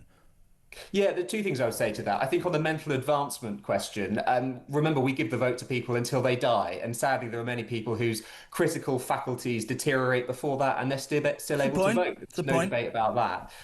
On the point around whether they're interested enough in politics, I talk from personal experience. The reason I got into politics was because I was 18 in 2010. I suddenly had the vote. I had to make a decision. And before that, I didn't know my Labour from my Tories. I didn't have a clue. But I got into it. it, and here I am chatting to you today because I got the bug at that age, and I'd like to see other 16-year-olds do the same. And look, we see again. I go back to Scotland because it's where the study was done, but there's higher turnout among lower voters. They're more likely to vote into their 20s, and it also breaks class divides. Typically, if you don't vote, you tend to be lower class, but among younger voters, among 16-year-old voters, that split doesn't exist. What So it you've is a just good said. progressive Hold on. You've just said amongst the lower class they don't vote. So this is absolutely an attempt, is it not, by Starmer to either encourage that class? That's the demographic. Listen to this. This is interesting for you, Mick. Good morning. Morning, Jeremy. Mick here from Lincolnshire. Up at 3 o'clock this morning, heading from Lincolnshire down to Redruth in Cornwall. 3.5 hours in, 4.5 to go. 16-year-olds voting. I'm ex-military, 24 years. So my mind is that a 16-year-old can vote for a government that can send people into armed conflict that they can't even go into themselves. Go figure. Great show, mate. Cheers. Sebastian, that's a good point. Answer that, my friend. Well, I can't remember the last time we had a referendum or a direct vote on sending someone into armed conflict. But on the working class point that you made a moment ago, I was talking to your colleague Alex Phillips yesterday, and she was making the opposite argument, saying that all working class people are now voting reform. So surely that is the opposite of a canny electoral strategy on Labour's part. But the point is, I don't think this is an electoral strategy. I think this is doing the right thing. I've been in Labour circles for a long time, and this has been a conversation for a long time. And now we're in power, and it's an opportunity to do something that has been long talked about. So I don't think it's a ploy to win votes. I think it's a ploy to bring more people into the electoral fold and give them the power to vote. Sean in Bridlington, I love the interaction. That's what it's all about. Most 16-year-olds, tell him, will vote for who their far-left teacher tells them to vote for. It's an interesting point, isn't it? Well, in my experience, and I think back to being 18, people tended to vote more by what their parents told them to do, and that's going to happen at any age. That's also very true. That's also very true. Or whatever. So I don't think it's an argument not to lower the voting age. What I love about you is that you do your stuff and you think. You don't think it's wrong for 16-year-olds who are now 12 3/4 to pick the next election, pick the winner of the next election? No, because the way time works is it moves on, we age, and then we become 16, and then we in theory, vote. But by that logic, we should be going hard on the Tories who allow 15-year-olds to vote in their leadership elections. And many times in the last decade, that election chose the next Prime Minister. So pretty rough of the Tories, I think, to come out criticising this policy when their own internal rules are even younger. Fantastic. Good man as ever. Thank you very much indeed. Sebastian Sallet, Labour councillor and commentator. Thank you for being on The Breakfast Show. Let's go to Sunderland. Joan, Sunderland. Way, hey man, Johnny, how are you? I'm all right, and you? Not bad for an old bald man. You've got 30 seconds, love. What you got for me? The guy you're talking to, with respect, is absolutely deluded. 16-year-olds getting the vote. Who would vote for someone when you can't get a job? If you're white, you're told not to apply. They haven't got a hope in hell of ever getting a house, owning a home. I know someone here who's been on the council list for 10 years, still waiting, but yet someone who breaks into this country can have one immediately. No way.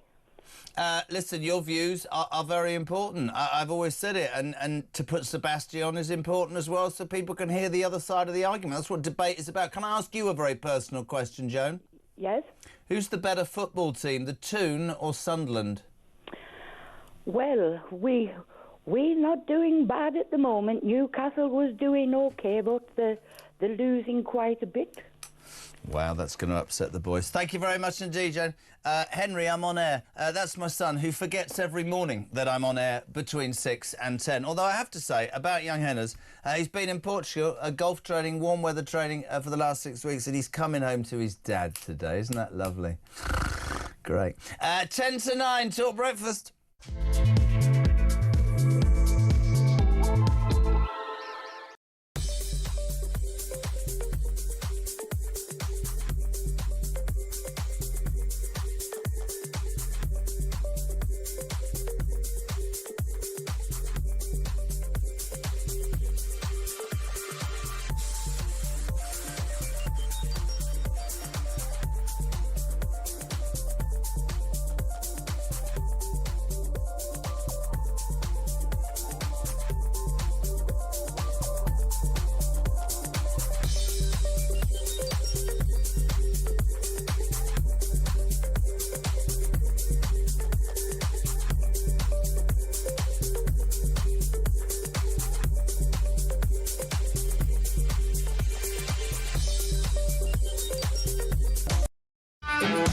Join me, Rob Jenrick, on the Jeremy Carr Breakfast Show on Talk.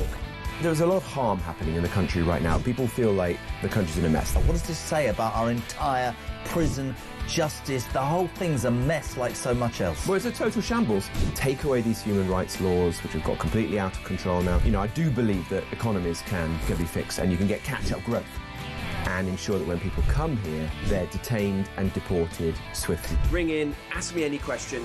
I'm here to answer.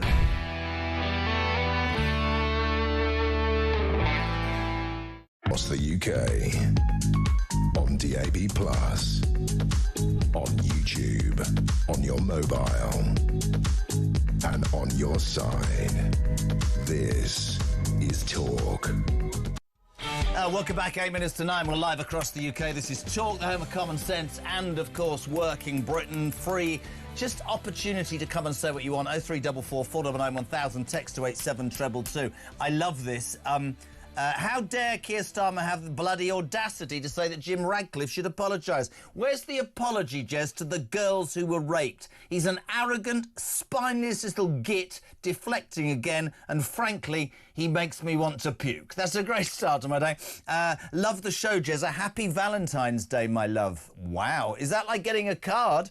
Let's get a lady on next who knows all about Valentine's Day. I don't know why I said that. Layla Cunningham, Reform UK's London mayoral candidate. Good morning. Good morning, Jeremy. I was about to say, but we'll keep it private. I haven't seen you for 12 hours. Happy Valentine's Day, because I won't be here. You're in red anyway. Layla, yesterday, this outrage from Starmer about Jim Radcliffe daring to say there's 9 million people on benefits and we're being colonised, and yet he just squirms when anybody says you keep employing paedophile lovers into your inner circle. It's extraordinary, isn't it? Yeah, I mean, listen, I think he's failed on the judgment in a major way. Yeah, you're right. It's outrageous that he asked Sir Ratcliffe to apologise. Number one, he can say whatever he wants, Sir Ratcliffe. It's up to him. How can a PM ask him to apologise? But in a way, you know, there are elements of truth to what Sir Ratcliffe say, and people feel it. I agree that. I mean, I think, you know, the mainstream media have had a go about the facts about Jim Radcliffe and some of the stuff. But in terms of running a business, he basically said the UK economy is screwed. You can't have all of these people on benefits. We've got a Labour government that's too scared or unable to do anything about benefits because that's its voter base. And I want to talk to you about Matthew Doyle. Yesterday, Badenoch accused Starmer of packing his government with paedophile apologists for nominating former adviser Matthew Doyle. Well, he didn't just... He fast-tracked a peerage, knowing full well that Doyle had supported Councillor Sean Morton, who admitted indecent child image offences in 2017. He used the word just then, judgment. This Prime Minister hasn't got any judgment, has he? Well, I feel his judgment is always in favour of people who are friends with sexual offenders. You know, he can't say he's there, you know, and they go on and on about wanting to protect women and girls, yet they elevate those who sexually assault them or know those that do. You know, Jeremy, if you and I had a friend who was accused of that, we would not be friends with them anymore, let alone elevate them. And I think you make a really good point about women and girls, because I'm going to bring it back there again, and I know what you'll say. If you pretend to care about women and girls, why the hell haven't you called a national inquiry into the grooming gang inquiry? And grooming gang inquiry, because you then stand accused of cozying up to people like Doyle and Mandelson. And what about the victims? I mean, yeah, this is so basically, Starmer says he'll protect women and girls, but he defends colleagues who enabled predators, basically. And in terms, I mean, the inquiry is a total whitewash because they've got a Labour peer who's the chair. They said it's non-exhaustive, which means that they won't look at every case in every town. So they're not going to uncover anything embarrassing again. And they've got a Labour peer, frankly, I mean, I was on LBC yesterday and I got pushback on that, but I'll stand by it again. It should be a judge. Her name is Anne Longfield, and she was the child commissioner at a time when reports out of her office failed to disclose the ethnicity of the abusers, despite victims telling her that they were key to understanding how these gangs worked. So I do feel it's a whitewash. I think more than that, I think it's appalling to put political gain before. I just get wound up later because so many women will come on this show and talk about women's rights and safety of women, and I think that's absolutely right. I don't include you in this. And then none of these women, and I'm not going to name them because then I'll get into trouble. I don't hear anything when girls get raped on beaches by illegal migrants or attacked sexually, you know, somewhere in the dark whilst they're walking home innocently. I don't hear anything about those victims of those rape gangs, but I constantly hear about, you know, oh, I'm outraged that anybody would use the word colonialisation. I'm outraged that people would not think it right to give the Chagos Islands back to those poor, poor Maldives. It's just, there's no common sense, and I hate to use that again, mate, but there is no common sense in his decisions at all, is there? No, there aren't. But sadly, Jeremy, it does permeate down to some of the public. I mean, I was on Any Questions BBC, and the Labour peer was there obviously defending Starmer's decision about Mandelson and saying, you know, he took accountability because he apologised. And I said, you know, in a normal job, if I'm an HR and I appoint Mandelson to a job, sorry's not going to cut it, I'm going to lose my job. That's accountability for the rest of us. And what does the Labour peer, when you said that, what does he say? How does he respond? Oh, it was a lady. She said, you know, of course he apologised. That is accountability. And then she says, you know, in the Labour Party, we take the safety of women and girls. You know, we've had the most far-reaching policy that we're going into schools to lecture boys. And I said, I'm really sorry, but if you really cared about the safety of women and girls, you do everything you can to stop those men coming on the boats completely unchecked. We've just had a 12-year-old girl that was raped. And I was booed by the crowd and booed by the panel. And my question to them was, why doesn't the safety of these young girls that have been sexually assaulted or raped matter to them? I was literally It's beyond me. Booed by the crowd? Booed by the crowd for saying that if you really cared about women and girls, you would stop the men coming on those boats. The only thing that would sustain me for people listening is who begin to lose faith is that crowd has undoubtedly been invited to the BBC recording and probably... I mean, I never watched Question Time.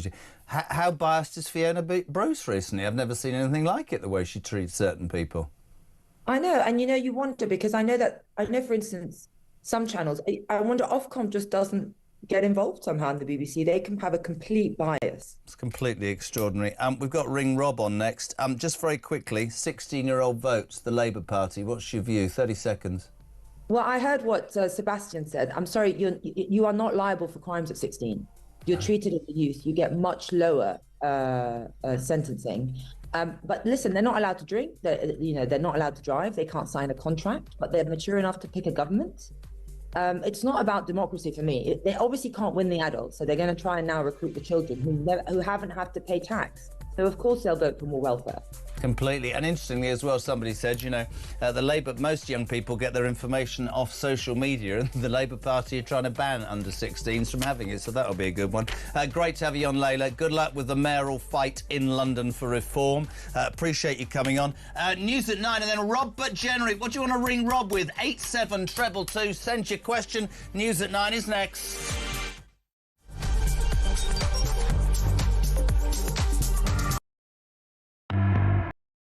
Across the UK, on DAB+, on YouTube, on your mobile, and on your side. This is Talk.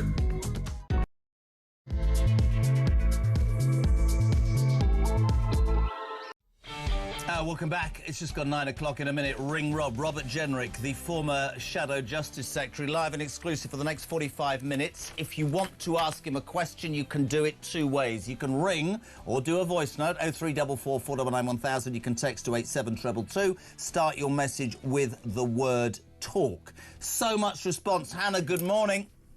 Morning, Jeremy. Jim Radcliffe is an absolute major player in a dying industry in this country, manufacturing. He employs around 4,000 people in this country. That's 4,000 taxpayers he's created. And he's employing these people in places like Grangemouth and Hull, where unemployment is sky high. The only person that needs to apologise is Keir Starmer, because Jim Radcliffe speaks truth. I've been to Keighley, I've been to Blackburn, I've been to Burnley, I've been to Bradford, and let me tell you, the UK is colonised by people that will never contribute or pay in. He's right. The economy is going to die if we carry on. We cannot afford it. Thank you very much, Dita Hannah, and a very good morning to Robert Jenrick, MP, former Shadow Justice Secretary, now Reformite. How are you? Good morning. Very nice to see you again.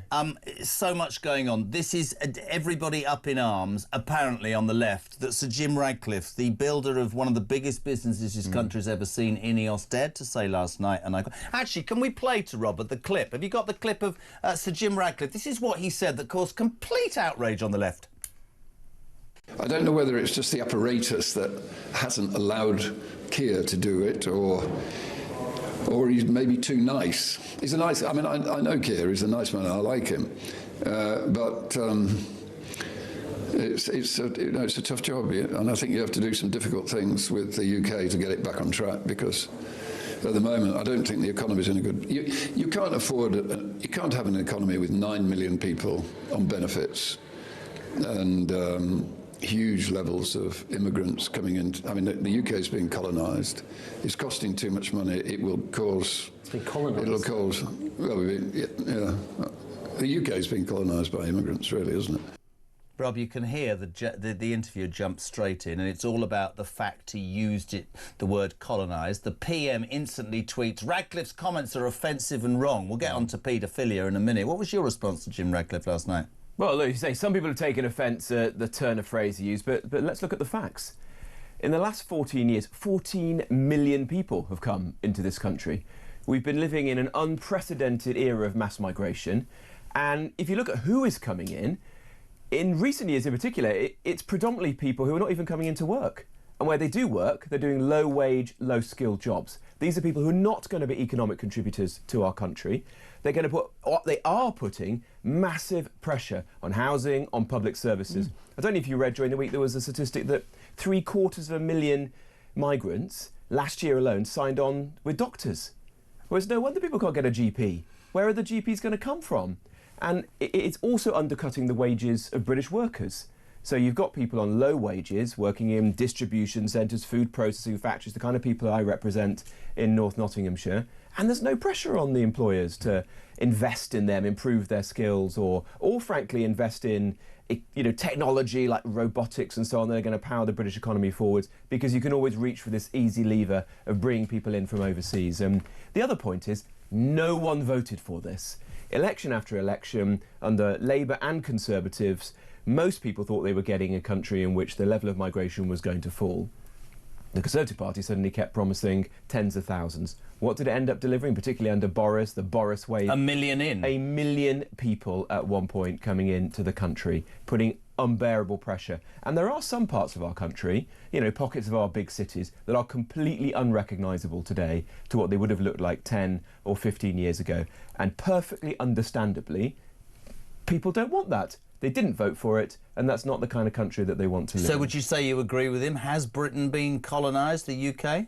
Well, I don't know if that's the right turn of phrase. You can argue over that as much as you like. Whatever. But the point he was making is absolutely right, and Keir Starmer and all those who've jumped on this need to get their heads out of the sand and actually look what's happening in this country. What do you think is I'm not trying to be pedantic. What do you think is the right phrase then if colonised isn't? Well, we've lived in an era of mass migration, haven't we? Yeah. More people have come into the country since Tony Blair became Prime Minister than in the 1,000 years before then.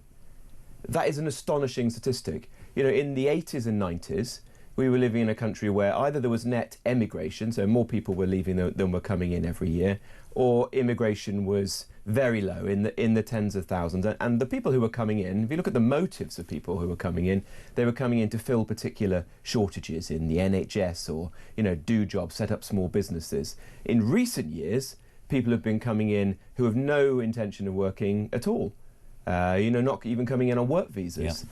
And the country just can't afford that. And that's the point that Jim Ratcliffe is making. We're not a rich country. Yeah. Where do you think the money's going to come from to pay for all of this? So you don't Hard-working Brits who are listening to this show today, who are on the factory floor, in offices, putting in a shift, they are paying for people to come into the country who will never be economic contributors. Completely and that can't go on any longer. So very quickly, Ratcliffe doesn't need to apologise for his comments. No, of course not. The people who should be apologising to the British public is the succession of politicians, the political class in this country, who stood in elections, promising that they would do what they said they were going to do, bring down migration, and then proceeded to do precisely the opposite. And that's got to end. Right, let's go straight to the phones to Shropshire. Daniel, a very good morning. You are through to Robert Jenrick. Go. Hello. As we've seen the rise of sharp rise of anti-Semitism in this country, since October the 7th and the pro-Palestine hate marches, it hasn't been coming from the far right. It's been coming from the far left and Islamists, and both the Jewish Chronicle and Campaign Against Anti-Semitism have come out and said this. If you look at some of the groups behind these anti-Semitic hate marches, they're the Socialist Workers' Party, the Revolutionary Communist Party, the Communist Party of Britain, the Communist Party Marxist-Leninist. So do you think it is time for a complete legal definition of far-left extremism, and will Reform finally be the party that recognises communism as an extremist ideology? Well, good question. Great question. Well, firstly, the cancer of anti-Semitism we have in this country is an absolute disgrace. The fact that a majority of British Jews don't feel they've got a future in our country and are, in many cases, actively considering their options to leave it should shame us all. And we have to fight against that. And by that, we can't just have warm words. People are sick of politicians just saying, this must never happen again, going on rallies and speaking to crowds. We want action. And action is taking a zero-tolerance approach to extremism of any kind, whether it's from the far left or the far right.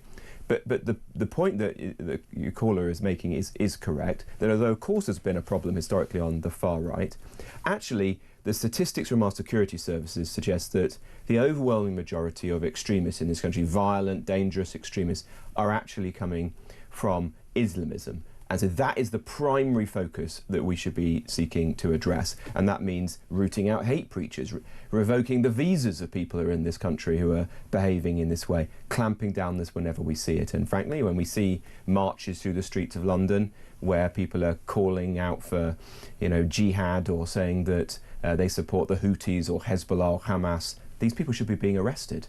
They should be going to jail, and if they're not Brits, they should be out of the country as quickly as possible. Can you please ask this Mike in Milton Keynes? Loads to get through, Rob. Could you ask Robert how long it will take, in his mind, for Reform to leave the ECHR?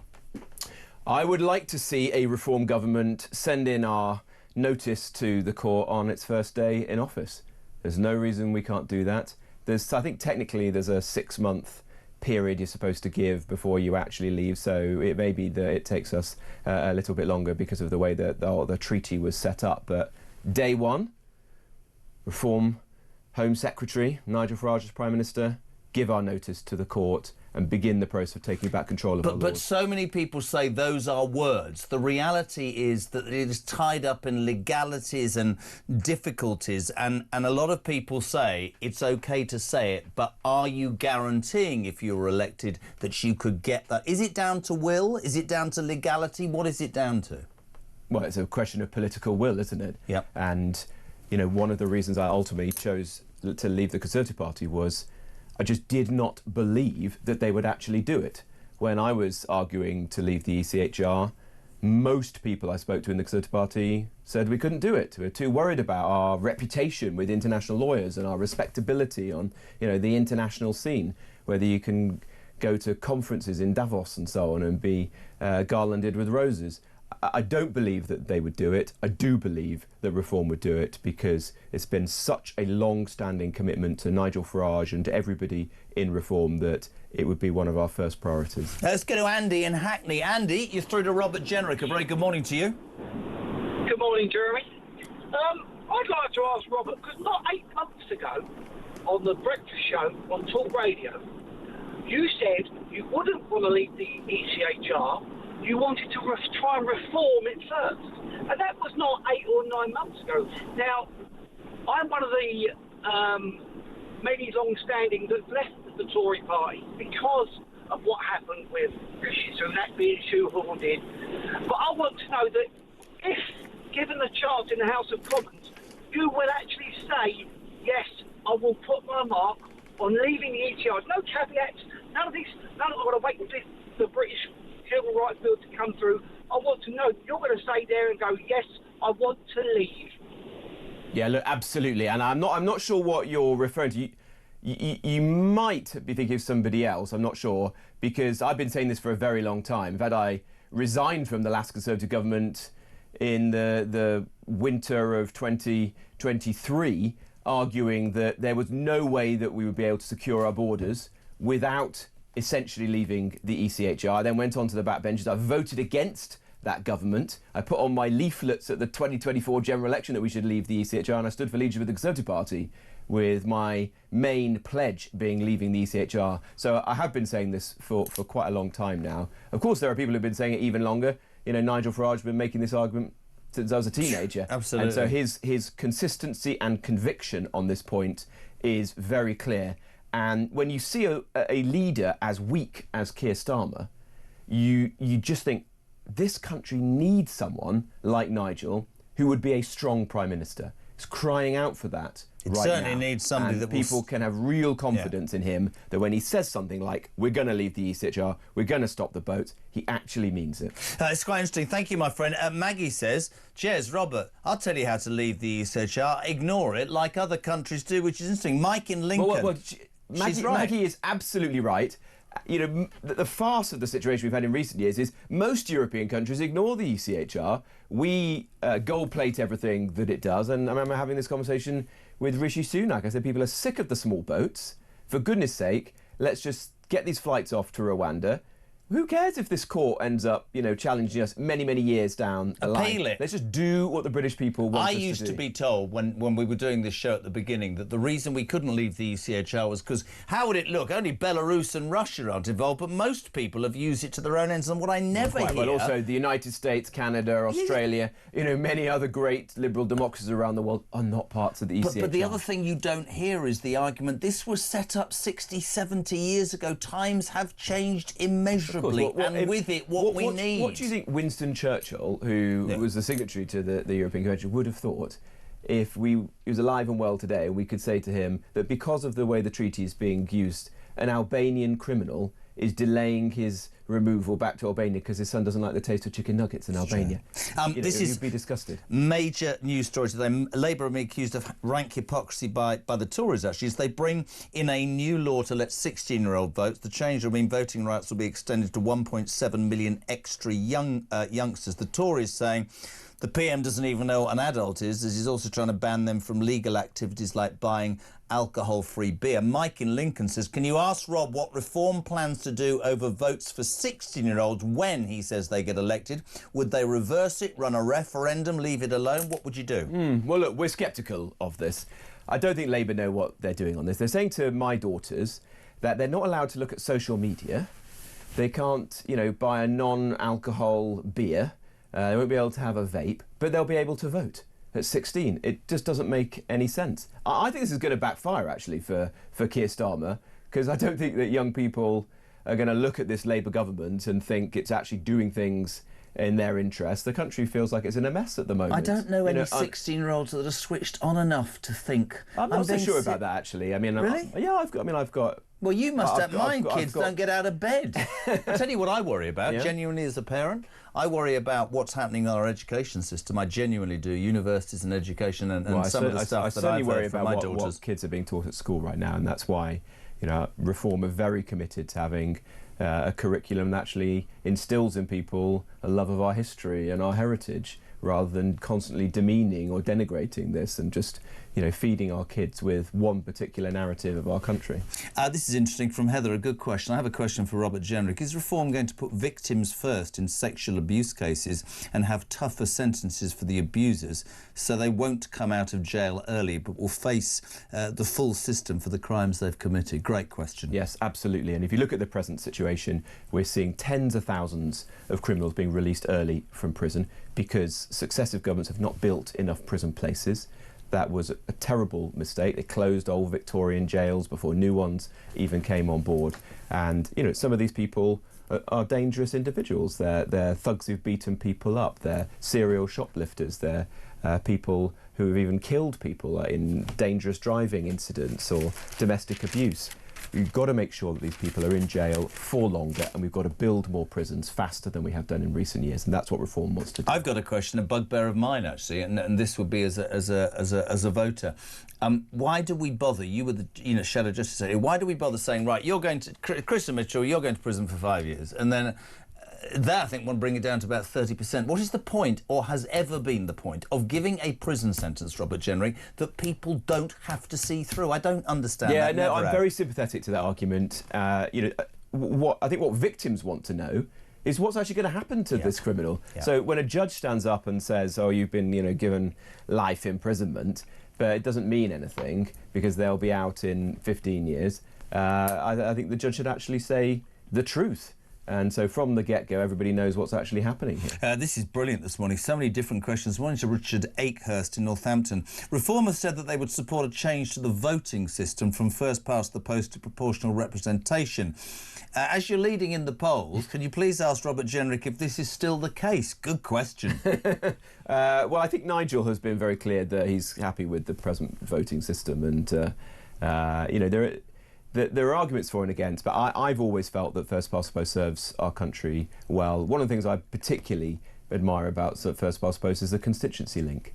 There's no other system in the world which guarantees you this direct link to your own part of the country, where you've got 100,000 people who you're there to represent, and people know you, you know them. I'm going to my constituency tonight. You do surgeries, you look after people. That's a very important element of our system, and I want that to continue. This is anonymous for a reason. I have placed my hope in Reform UK. I do not go out alone due to feeling unsafe. I live alone and never feel safe in my own home once the sun goes down now. Why, as a British single woman, can I not be put before the illegals who every government I see has allowed them into the country? Can reform through Robert Jenrick tell me that you will be able to deliver on the things that they've promised that I really, really am concerned about? Great. Well, that's a great question, and that caller is not alone.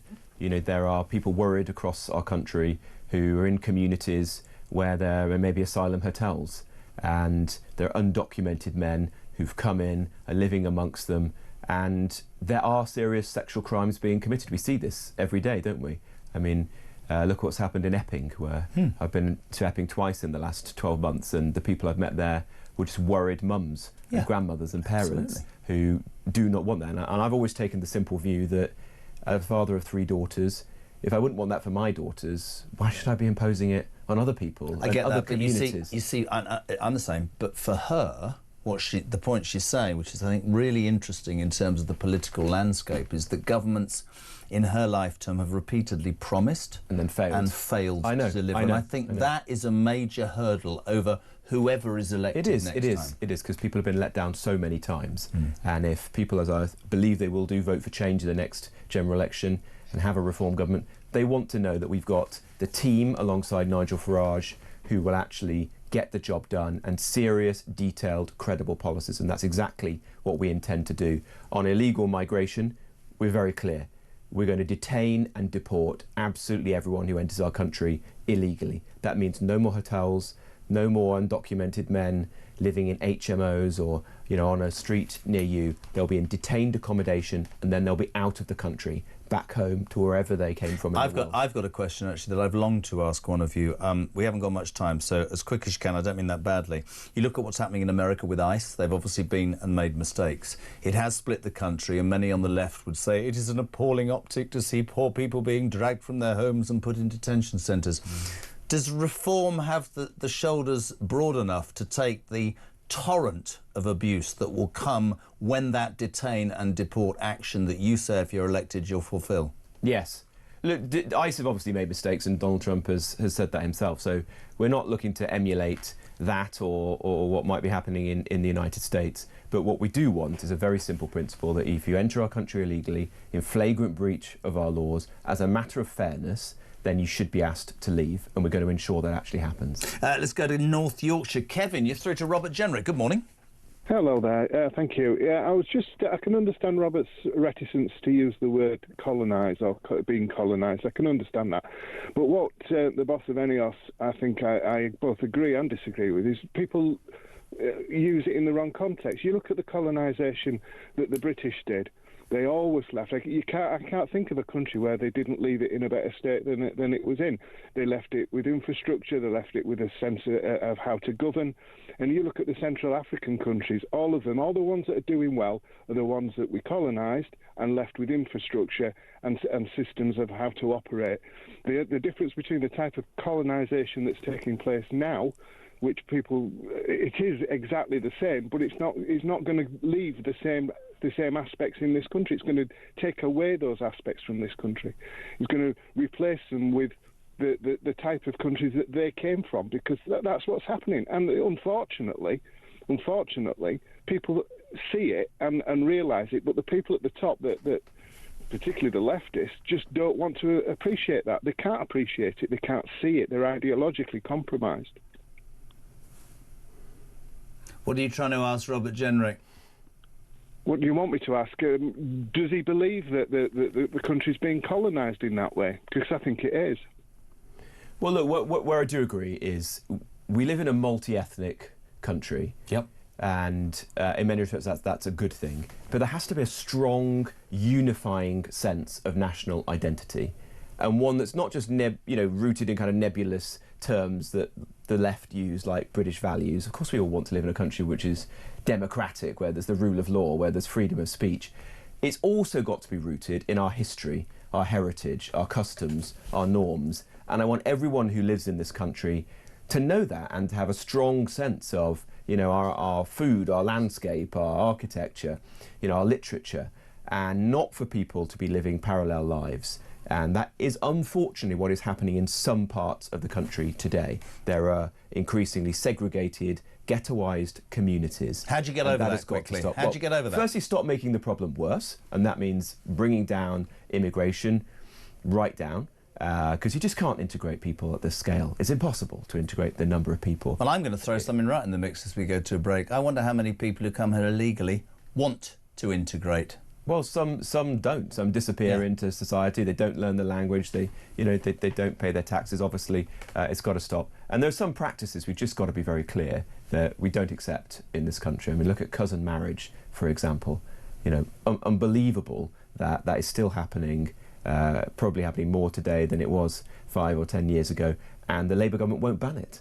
No. Despite the fact that it has terrible health defects, and you've got people leading diminished lives with worse prospects as a result of this. Why? Because they're playing up to the gallery of an Islamist voter base, and that's got to stop. Sharon is not in a huff. She's called Sharon Huff. As we go to the break, very quickly, Robert Jenrick. OK, Nigel is PM. It's the first meeting of the Cabinet, day one in number 10. You're around the table. What is, very quickly, top of the agenda? What's the first thing that reform would do? Well, the two central things we've got to do are we've got to make good on our promise to the British public to stop the boats and to finally bring down immigration. And secondly, this is obviously going to take longer, we've got to raise people's living standards. The economy is in a mess right now, and we've got to ensure that we bring back good jobs and we lower people's bills, because people are hurting at the moment. You've seen the figures that are out this morning, which Keir Starmer was trumpeting as a success. 0.1% growth. And if you look at it per person, it was a decline. People are actually getting poorer month after month in this country, and that's got to stop. That is what reform is in business for, fixing immigration and ensuring that we actually get the economy going again and that it benefits British people for once. Thank you to Sharon. Thank you to everybody for your questions. 15 more minutes for Robert Jenrick. 87222 on the text and 0344 499 1000. This is Talk Breakfast.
Join me, Rob Jenrick, on the Jeremy Carr Breakfast Show on Talk. There's a lot of harm happening in the country right now. People feel like the country's in a mess. What does this say about our entire prison justice? The whole thing's a mess like so much else. Well, it's a total shambles. Take away these human rights laws, which have got completely out of control now. You know, I do believe that economies can... We genuinely are on resignation watch. There is absolutely no doubt about it. Labour MPs, they say, listen, Keir, your position is untenable. This is all about appointing that rat, Peter Mandelson, who faces a criminal investigation. Can Keir Starmer survive the Mandelson scandal? We have breaking news for you. We've just been talking about, of course, Morgan McSweeney, the Chief of Staff. We've now had another resignation from Number 10. And Keir Starmer's Director of Communications, Tim Allen, has now also resigned. The plot is thickening. The noose is tight. Across the UK, on DAB+, on YouTube, on your mobile, and on your side. This is Talk. Welcome back, 9:30. Julia here from 10. And how about Ring Rob? Robert Jenrick, former Shadow Justice Secretary, now Reform MP, with me. Thank you for that, Rob. Interesting question from Caroline. I've said you can ask him anything. Why has Robert or no one from Reform attended the rape inquiry currently ongoing by Rupert Lowe when Robert, before leaving the Tories, said he would? Well, look, I'm pleased, firstly, that Rupert is doing this. They seem like they're very worthwhile events that he's holding. And, you know, if I can help in any way, I will do. But what matters actually is getting the proper statutory inquiry to happen. And that's what I've been campaigning on, as indeed has Nigel Farage. And that never seems to happen, does it? No. You know, for over a year now, there's been a campaign. The government reluctantly was pushed into doing it. And yet, when is that starting? I mean, it's unbelievable that this procrastination continues. And I don't know how you can stand up as the Prime Minister and talk about how you worry about women's and girls and everything that's gone on in this case at the moment. Well, the Prime Minister says that you know, his priority is violence against women and girls. Well, stop employing and promoting the paedophiles, most egregious example of violence against women and girls in our country's modern history, the grooming gang scandal, has gone on unaddressed, and he will not get this inquiry up and running. And as you say, what is the Labour Party's problem with paedophiles? Well, listen, this is Sean in Somerset. Why are all these Labour politicians suddenly friends with paedophiles? Well, right, it says... I don't know about you. I don't have any friends who are paedophiles. No. Who has friends who are paedophiles? No, Sean in Somerset says, Rob, with so much drama going on around the Starmer and Mandelson and the latest, what's that one called, Matthew Doyle, if Reform UK get into government, would they ensure to me now a major inquiry into all links to paedophilia within the entire public service? Because I think it's widespread. Wow. Well, look, I think it's absolutely disgusting that these people have been appointed, you know, to the most senior positions. I mean, this guy, Matthew Doyle, I know it won't matter to anyone in the country because no one's heard of the guy, but he was a very close associate of Keir Starmer. He worked with him in Number 10. Obviously, Starmer knew him intimately. He appoints him to the House of Lords. He apparently fast-tracked him. He fast-tracked into the House of Lords. It was well known that he had this friendship with a paedophile. This is for facts. Sean Morton, he supported him, believed in his innocence, but Morton admitted indecent child image offences in 2017. That was nearly 10 years ago, for Christ's sake. Yeah. It's absolutely disgusting. And the other thing to say is, whilst Starmer and the Labour Party are wound up about all this stuff and distracted by Mandelson and their friendships with paedophiles, what is happening in the country? You know, people are suffering in the country.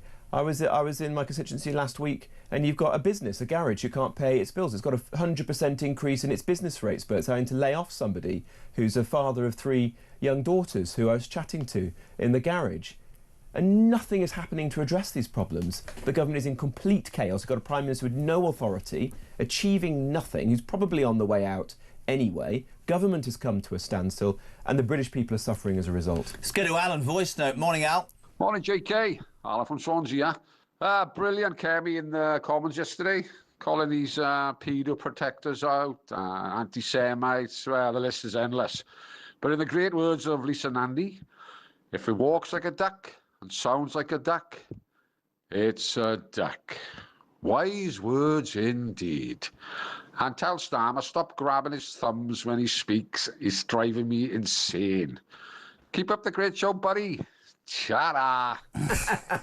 He Rob, needs his own show, I think. Did Jenrick... sorry, you're Jenrick. Do you think that Kemi did well yesterday? Yeah, that was a good performance. You know, it's important to hold Starmer to account like that. I mean, that's her job, isn't it, as leader of the opposition? It was interesting watching him. I mean, he just doesn't have an answer. You just made the point. I mean, it's a difficult question to ask you, but this whole Epstein saga, Matthew Doyle, you know, oh, we care about women and children. We'll have a rape gang inquiry then. Oh, we care about women and children. Well, why do you keep employing paedophiles? Do you think it goes much wider within Labour? Because... or even government, because, and this sounds like a terrible thing to say because we've heard about Doyle and Mandelson. Do you know a majority, Rob, of people, no, a large number of people who contact this show are starting to say this, which I never thought I'd say this to you, right? That when you look at the royal family up to their necks in it, we find out this morning that the King knew about the £12 million loan to Andrew. When we hear about paedophiles, Mandelson, Epstein, jobs for the boys. So many people are saying the following. How many cover-ups, how many lies, how much BS is going on inside the establishment? People are losing faith in the very, I think, basics that we all took for granted. They are. And look, the Mandelson scandal is absolutely disgusting, because at the heart of it is the fact that the Prime Minister of our country knew that a man who was a serial liar and corrupt, disgraced politician was still friends with one of the world's most notorious paedophiles, was photographed with him, you know, stayed in his house when the guy was in jail for prostitution of a child. The Prime Minister appointed this man to be our ambassador to Washington. He gave him one of the most prestigious jobs in the British establishment. What does that say about the character of the Prime Minister? You know, was he under pressure to do that? Do you think by forces? This is what I'm asking. Do you think that I don't know? No, I think it was his decision alone, and he's the one who should ultimately take responsibility. Do you think that Mandelson will squeal if he goes down? Genuine question. I don't know. I mean, no doubt in Peter Mandelson's mind, he thinks there's going to be another comeback. It was only the other day that he was giving a glossy interview to the Times, pictured with his dog in his house in Wiltshire, saying that he was the one who was, you know, hard done by. So God knows what's going through his mind. But at the end of the day, you know, the British public don't care about Peter Mandelson. The people care about what's actually happening in their own lives. But what they worry about, Jeremy, is the fact that nothing is happening in government. Yeah. We have a weak Prime Minister, and they want to have a proper, strong government that can actually get things done. But I have to ask this, because you think about Wes Streeting's text messages and the fact that security services have banned other cabinet ministers. Do you believe it goes wider within the Labour Party, the thing that's affected Doyle and Mandelson? Do you think it goes wider? I don't know. Look, I really don't know. But I am shocked that people could turn a blind eye to friendships with paedophiles and think that it's appropriate that they're given the highest possible offices, the grandest offices that our country has to offer. What does that say about the character of these people? And you're right to say it speaks to the character of Wes Streeting as well. Why is he sending, you know, love and kisses to Peter Mandelson, disgraced liar, you know, depraved person who's friends with Jeffrey Epstein? You know, people have to take responsibility for their actions. But as I say, my primary concern is that at a moment when people's living standards are really tough, there's so many challenges in the NHS and immigration, you name it, all the things that your callers have been raising today, we've got a government that's collapsing into chaos. That we need strong leadership. That is why I do believe Nigel is the right person to lead our country, because he is going to be a strong Prime Minister, and he's building a good team, you know, serious policies, and able to actually get a grip on the country at long last. Let's go to Hampshire on the phones. Good words. Laura Jane, you're through to Robert Jenrick. Good morning. Good morning. Welcome to Reform, Mr. Jenrick. As somebody who has had two Prime Ministers in her family, including one that you mentioned, I feel very strongly that the offices of the Secretaries of State, two of them should be people who really have worked in the business. I'm talking about Catherine Barbel Singh, who runs Michaela School in London, and also speaking as a retired teacher. I feel very strongly that somebody who has actually done the job and is doing it now should be given that the Secretary for Education. So in his speech in Birmingham, Nigel did mention that he wanted people with experience. And I have written to him, but I know that, only people who are in his constituency get responses. And I would like you to ask him if he has approached Catherine Barbel-Singh for the great office of Education Secretary. Well, a very good question. I don't know that, but I do know Catherine Barbel-Singh and can say she is one of the great teachers and head teachers of her generation. What she's done at the Michaela Free School is absolutely astonishing. I've been there myself. I set up a free school in my constituency in Newark, and we tried to emulate some of the things that she's done there, which have made such a difference to people's lives. It's now one of the best schools in the whole country. And the broader point you make is right.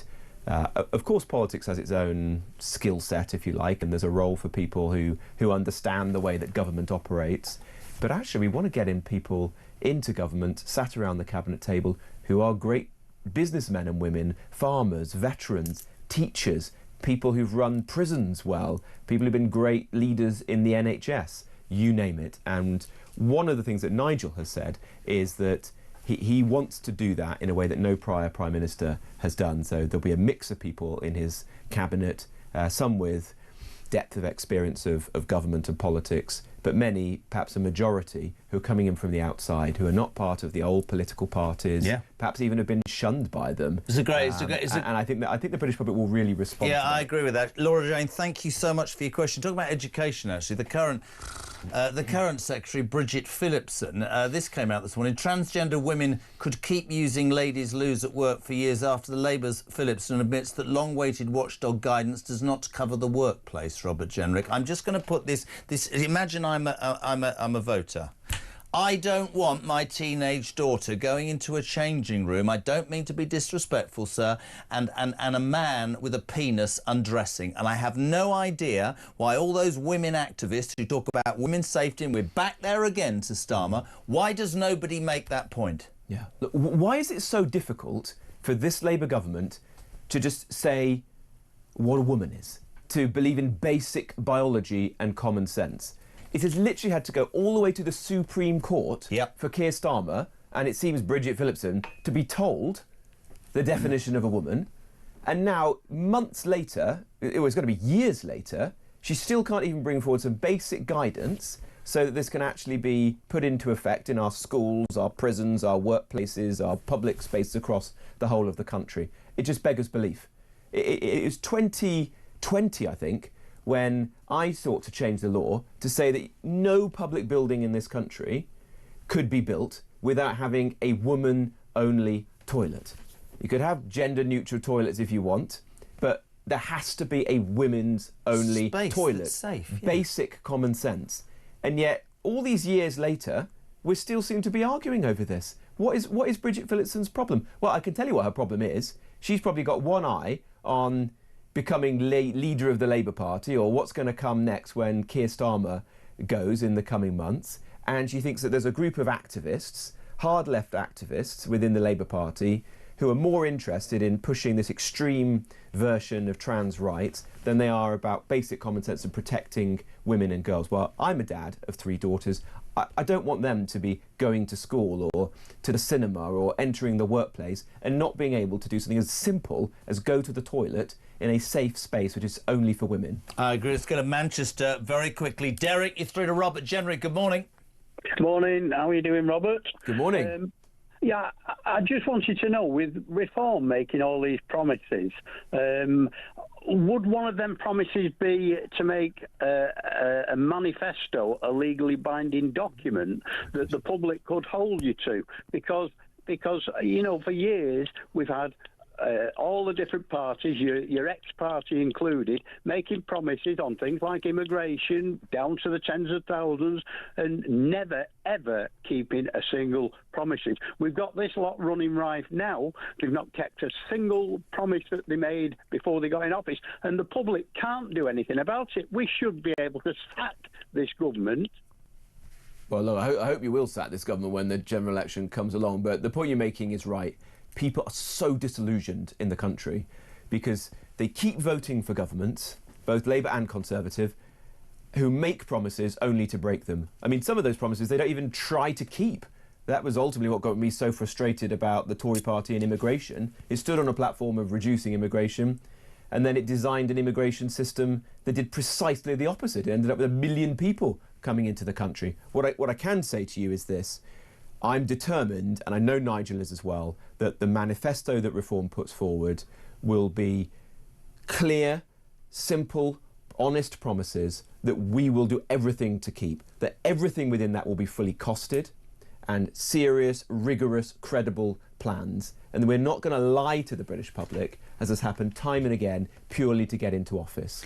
That has to be what we stand for. And so nothing that we say in the months and the years to come will be anything other than fully costed, clearly thought through, and something we all know we can deliver if we're lucky enough to get into office. One of the stories that really this week has left so many of us feeling sick was the story of the Afghan migrant who was found guilty yesterday of raping a 12-year-old girl. This was in Nuneaton.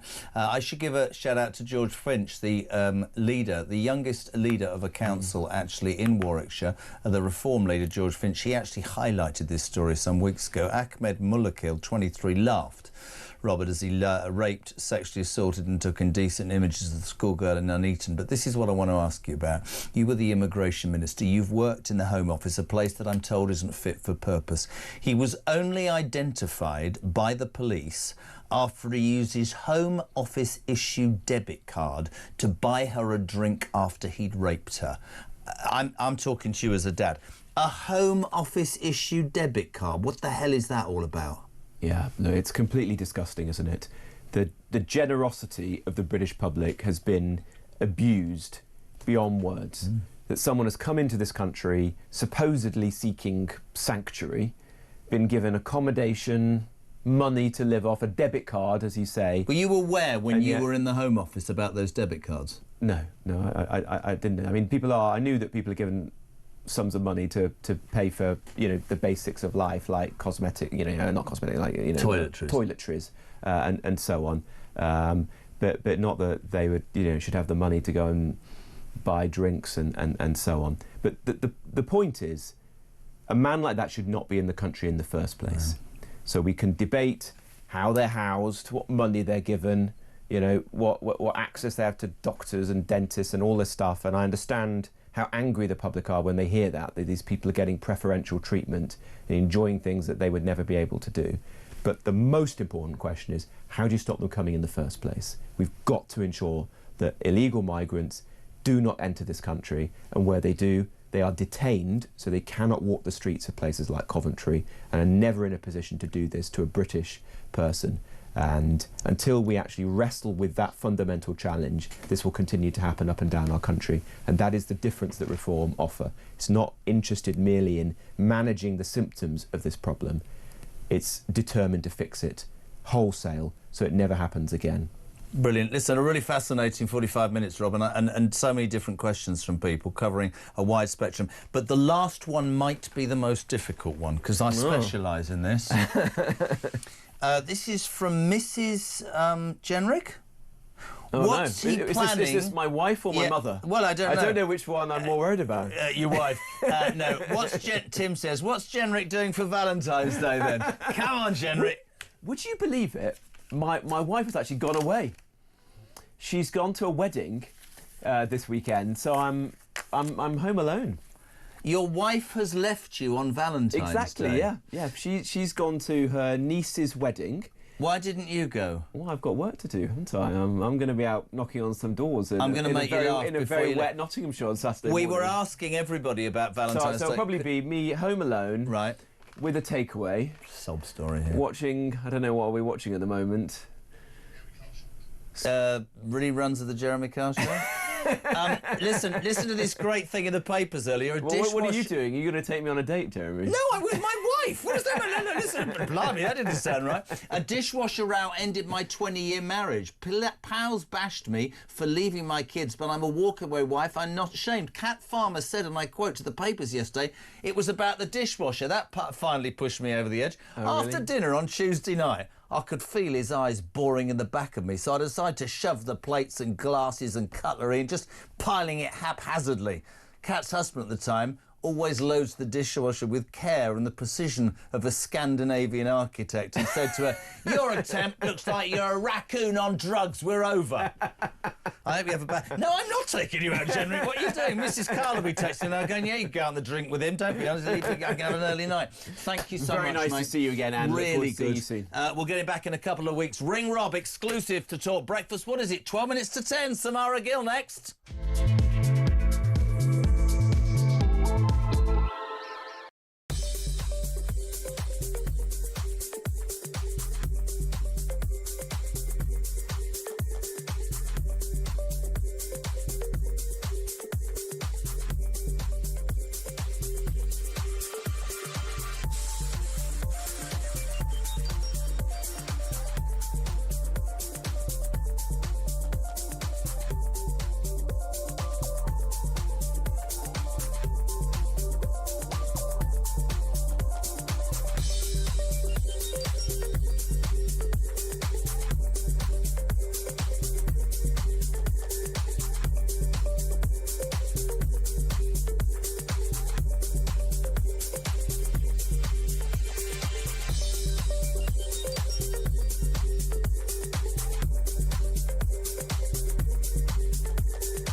Across the UK, on DAB+, on YouTube, on your mobile, and on your side.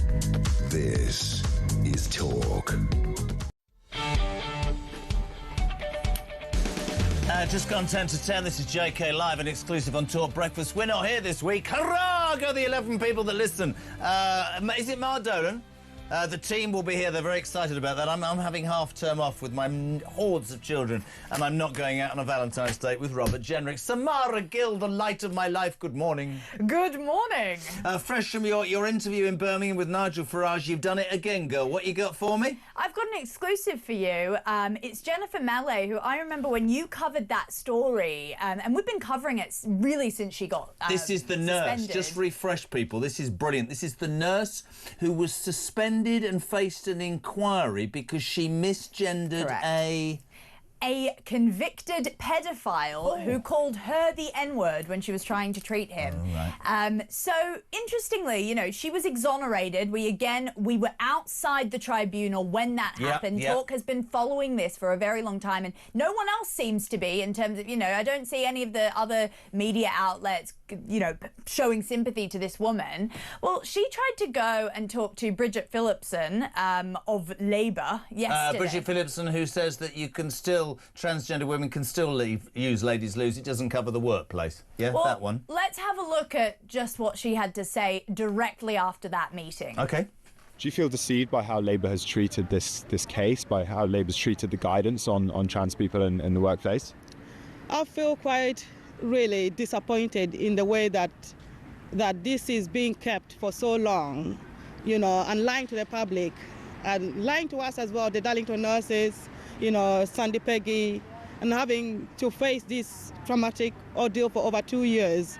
And after the Supreme Court ruling in April last year, we were hoping that at least some guidelines are out there, but today, hearing that from the government and from Bridget is very disappointing and deflating.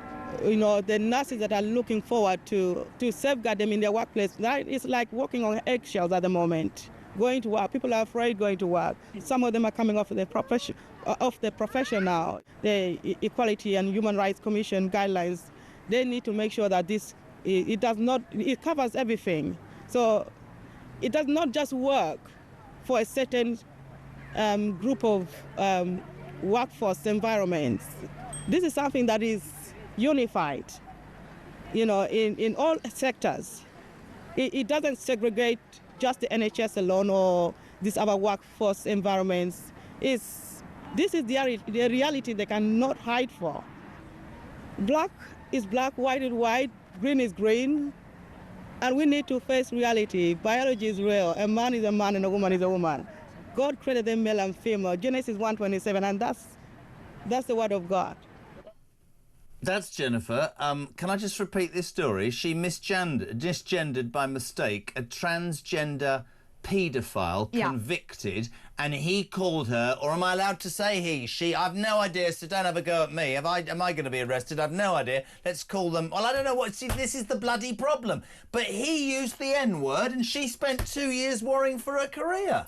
Exactly. And look, she has been exonerated, but this is the amazing woman that Jennifer is. She is going to Labour and telling them, hey, we need a set of rules in place, a set of restrictions to say that this will never happen again. And unfortunately, what she got from Labour yesterday is the computer says no. I mean, Bridget Phillipson, quote, said, there is no delay. It's the process we are following. I don't want to get into that good practice over there into the world, but what I will say... What? She's speaking in jargon. She says the code of practice applies to services and associations. It doesn't apply to workplace regulations. So she's essentially saying there's no way we can protect you because of bureaucratic red tape, which I'm so sick of the Labour Party using in order to not protect British citizens and seemingly protect everyone else. There is an interesting connection. I wish we had more time. They go on about safety of women, but they seem to promote paedophiles. They talk about the safety of British citizens, but they take councils to court who say, in Epping, our people are more important than people who shouldn't be there. That's the discrepancy, isn't it?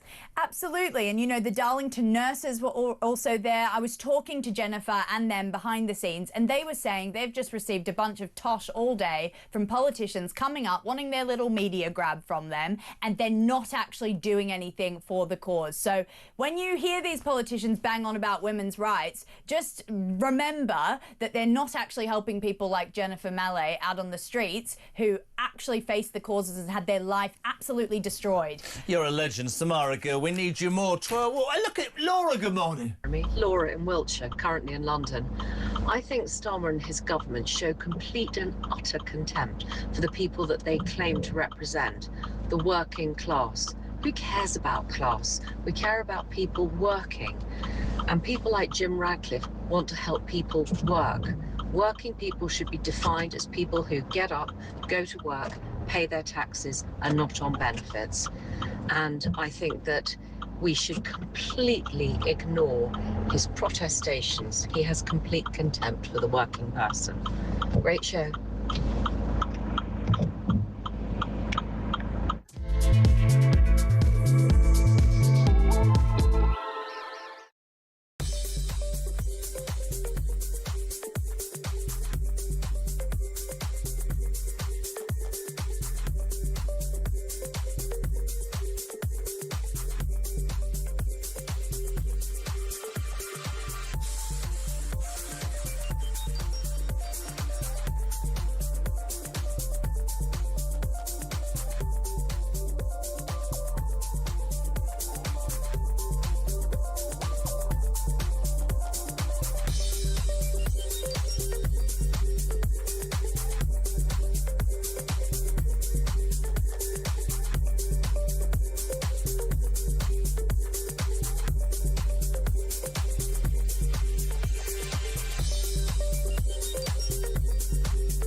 This is the Political Asylum, current affairs, international news, letting criminals off while sending... Oi! Oi! You shut up! I'm trying to record something. Stand by for 3 powerhouse hours of breaking news, challenging views. I don't give a flying damn about international law. I think people will viscerally reject this.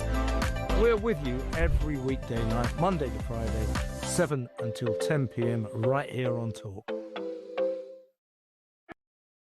Across the UK, on DAB+, on YouTube, on your mobile, and on your side. This is Talk.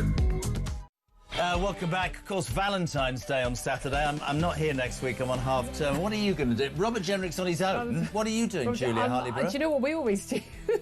we get fish and chips and have a bottle of fizz. Why, Because mate? I hate, you know what, because I'm an ex-waitress. Hate Oh. going out on Valentine's night because You for the were a couples- waitress? Years. Oh, years, my years, God. years. I can imagine you as an air hostess. You got them down the aisle. Tea, coffee, done. Sit down. Yeah, shut Bring up. your seat down then. No, I always hated Valentine's night because it was a load of people who don't normally go out who were sitting there at the table. Not talking. Not talking to each other. Yeah, Never well, happens in my family. My husband dreams of that. Does it? Dreams of it. Well, I've met Could him. we and be one of those couples? The poor man, you know, earphones. This man's got bloody plugs in. He wears them the whole time.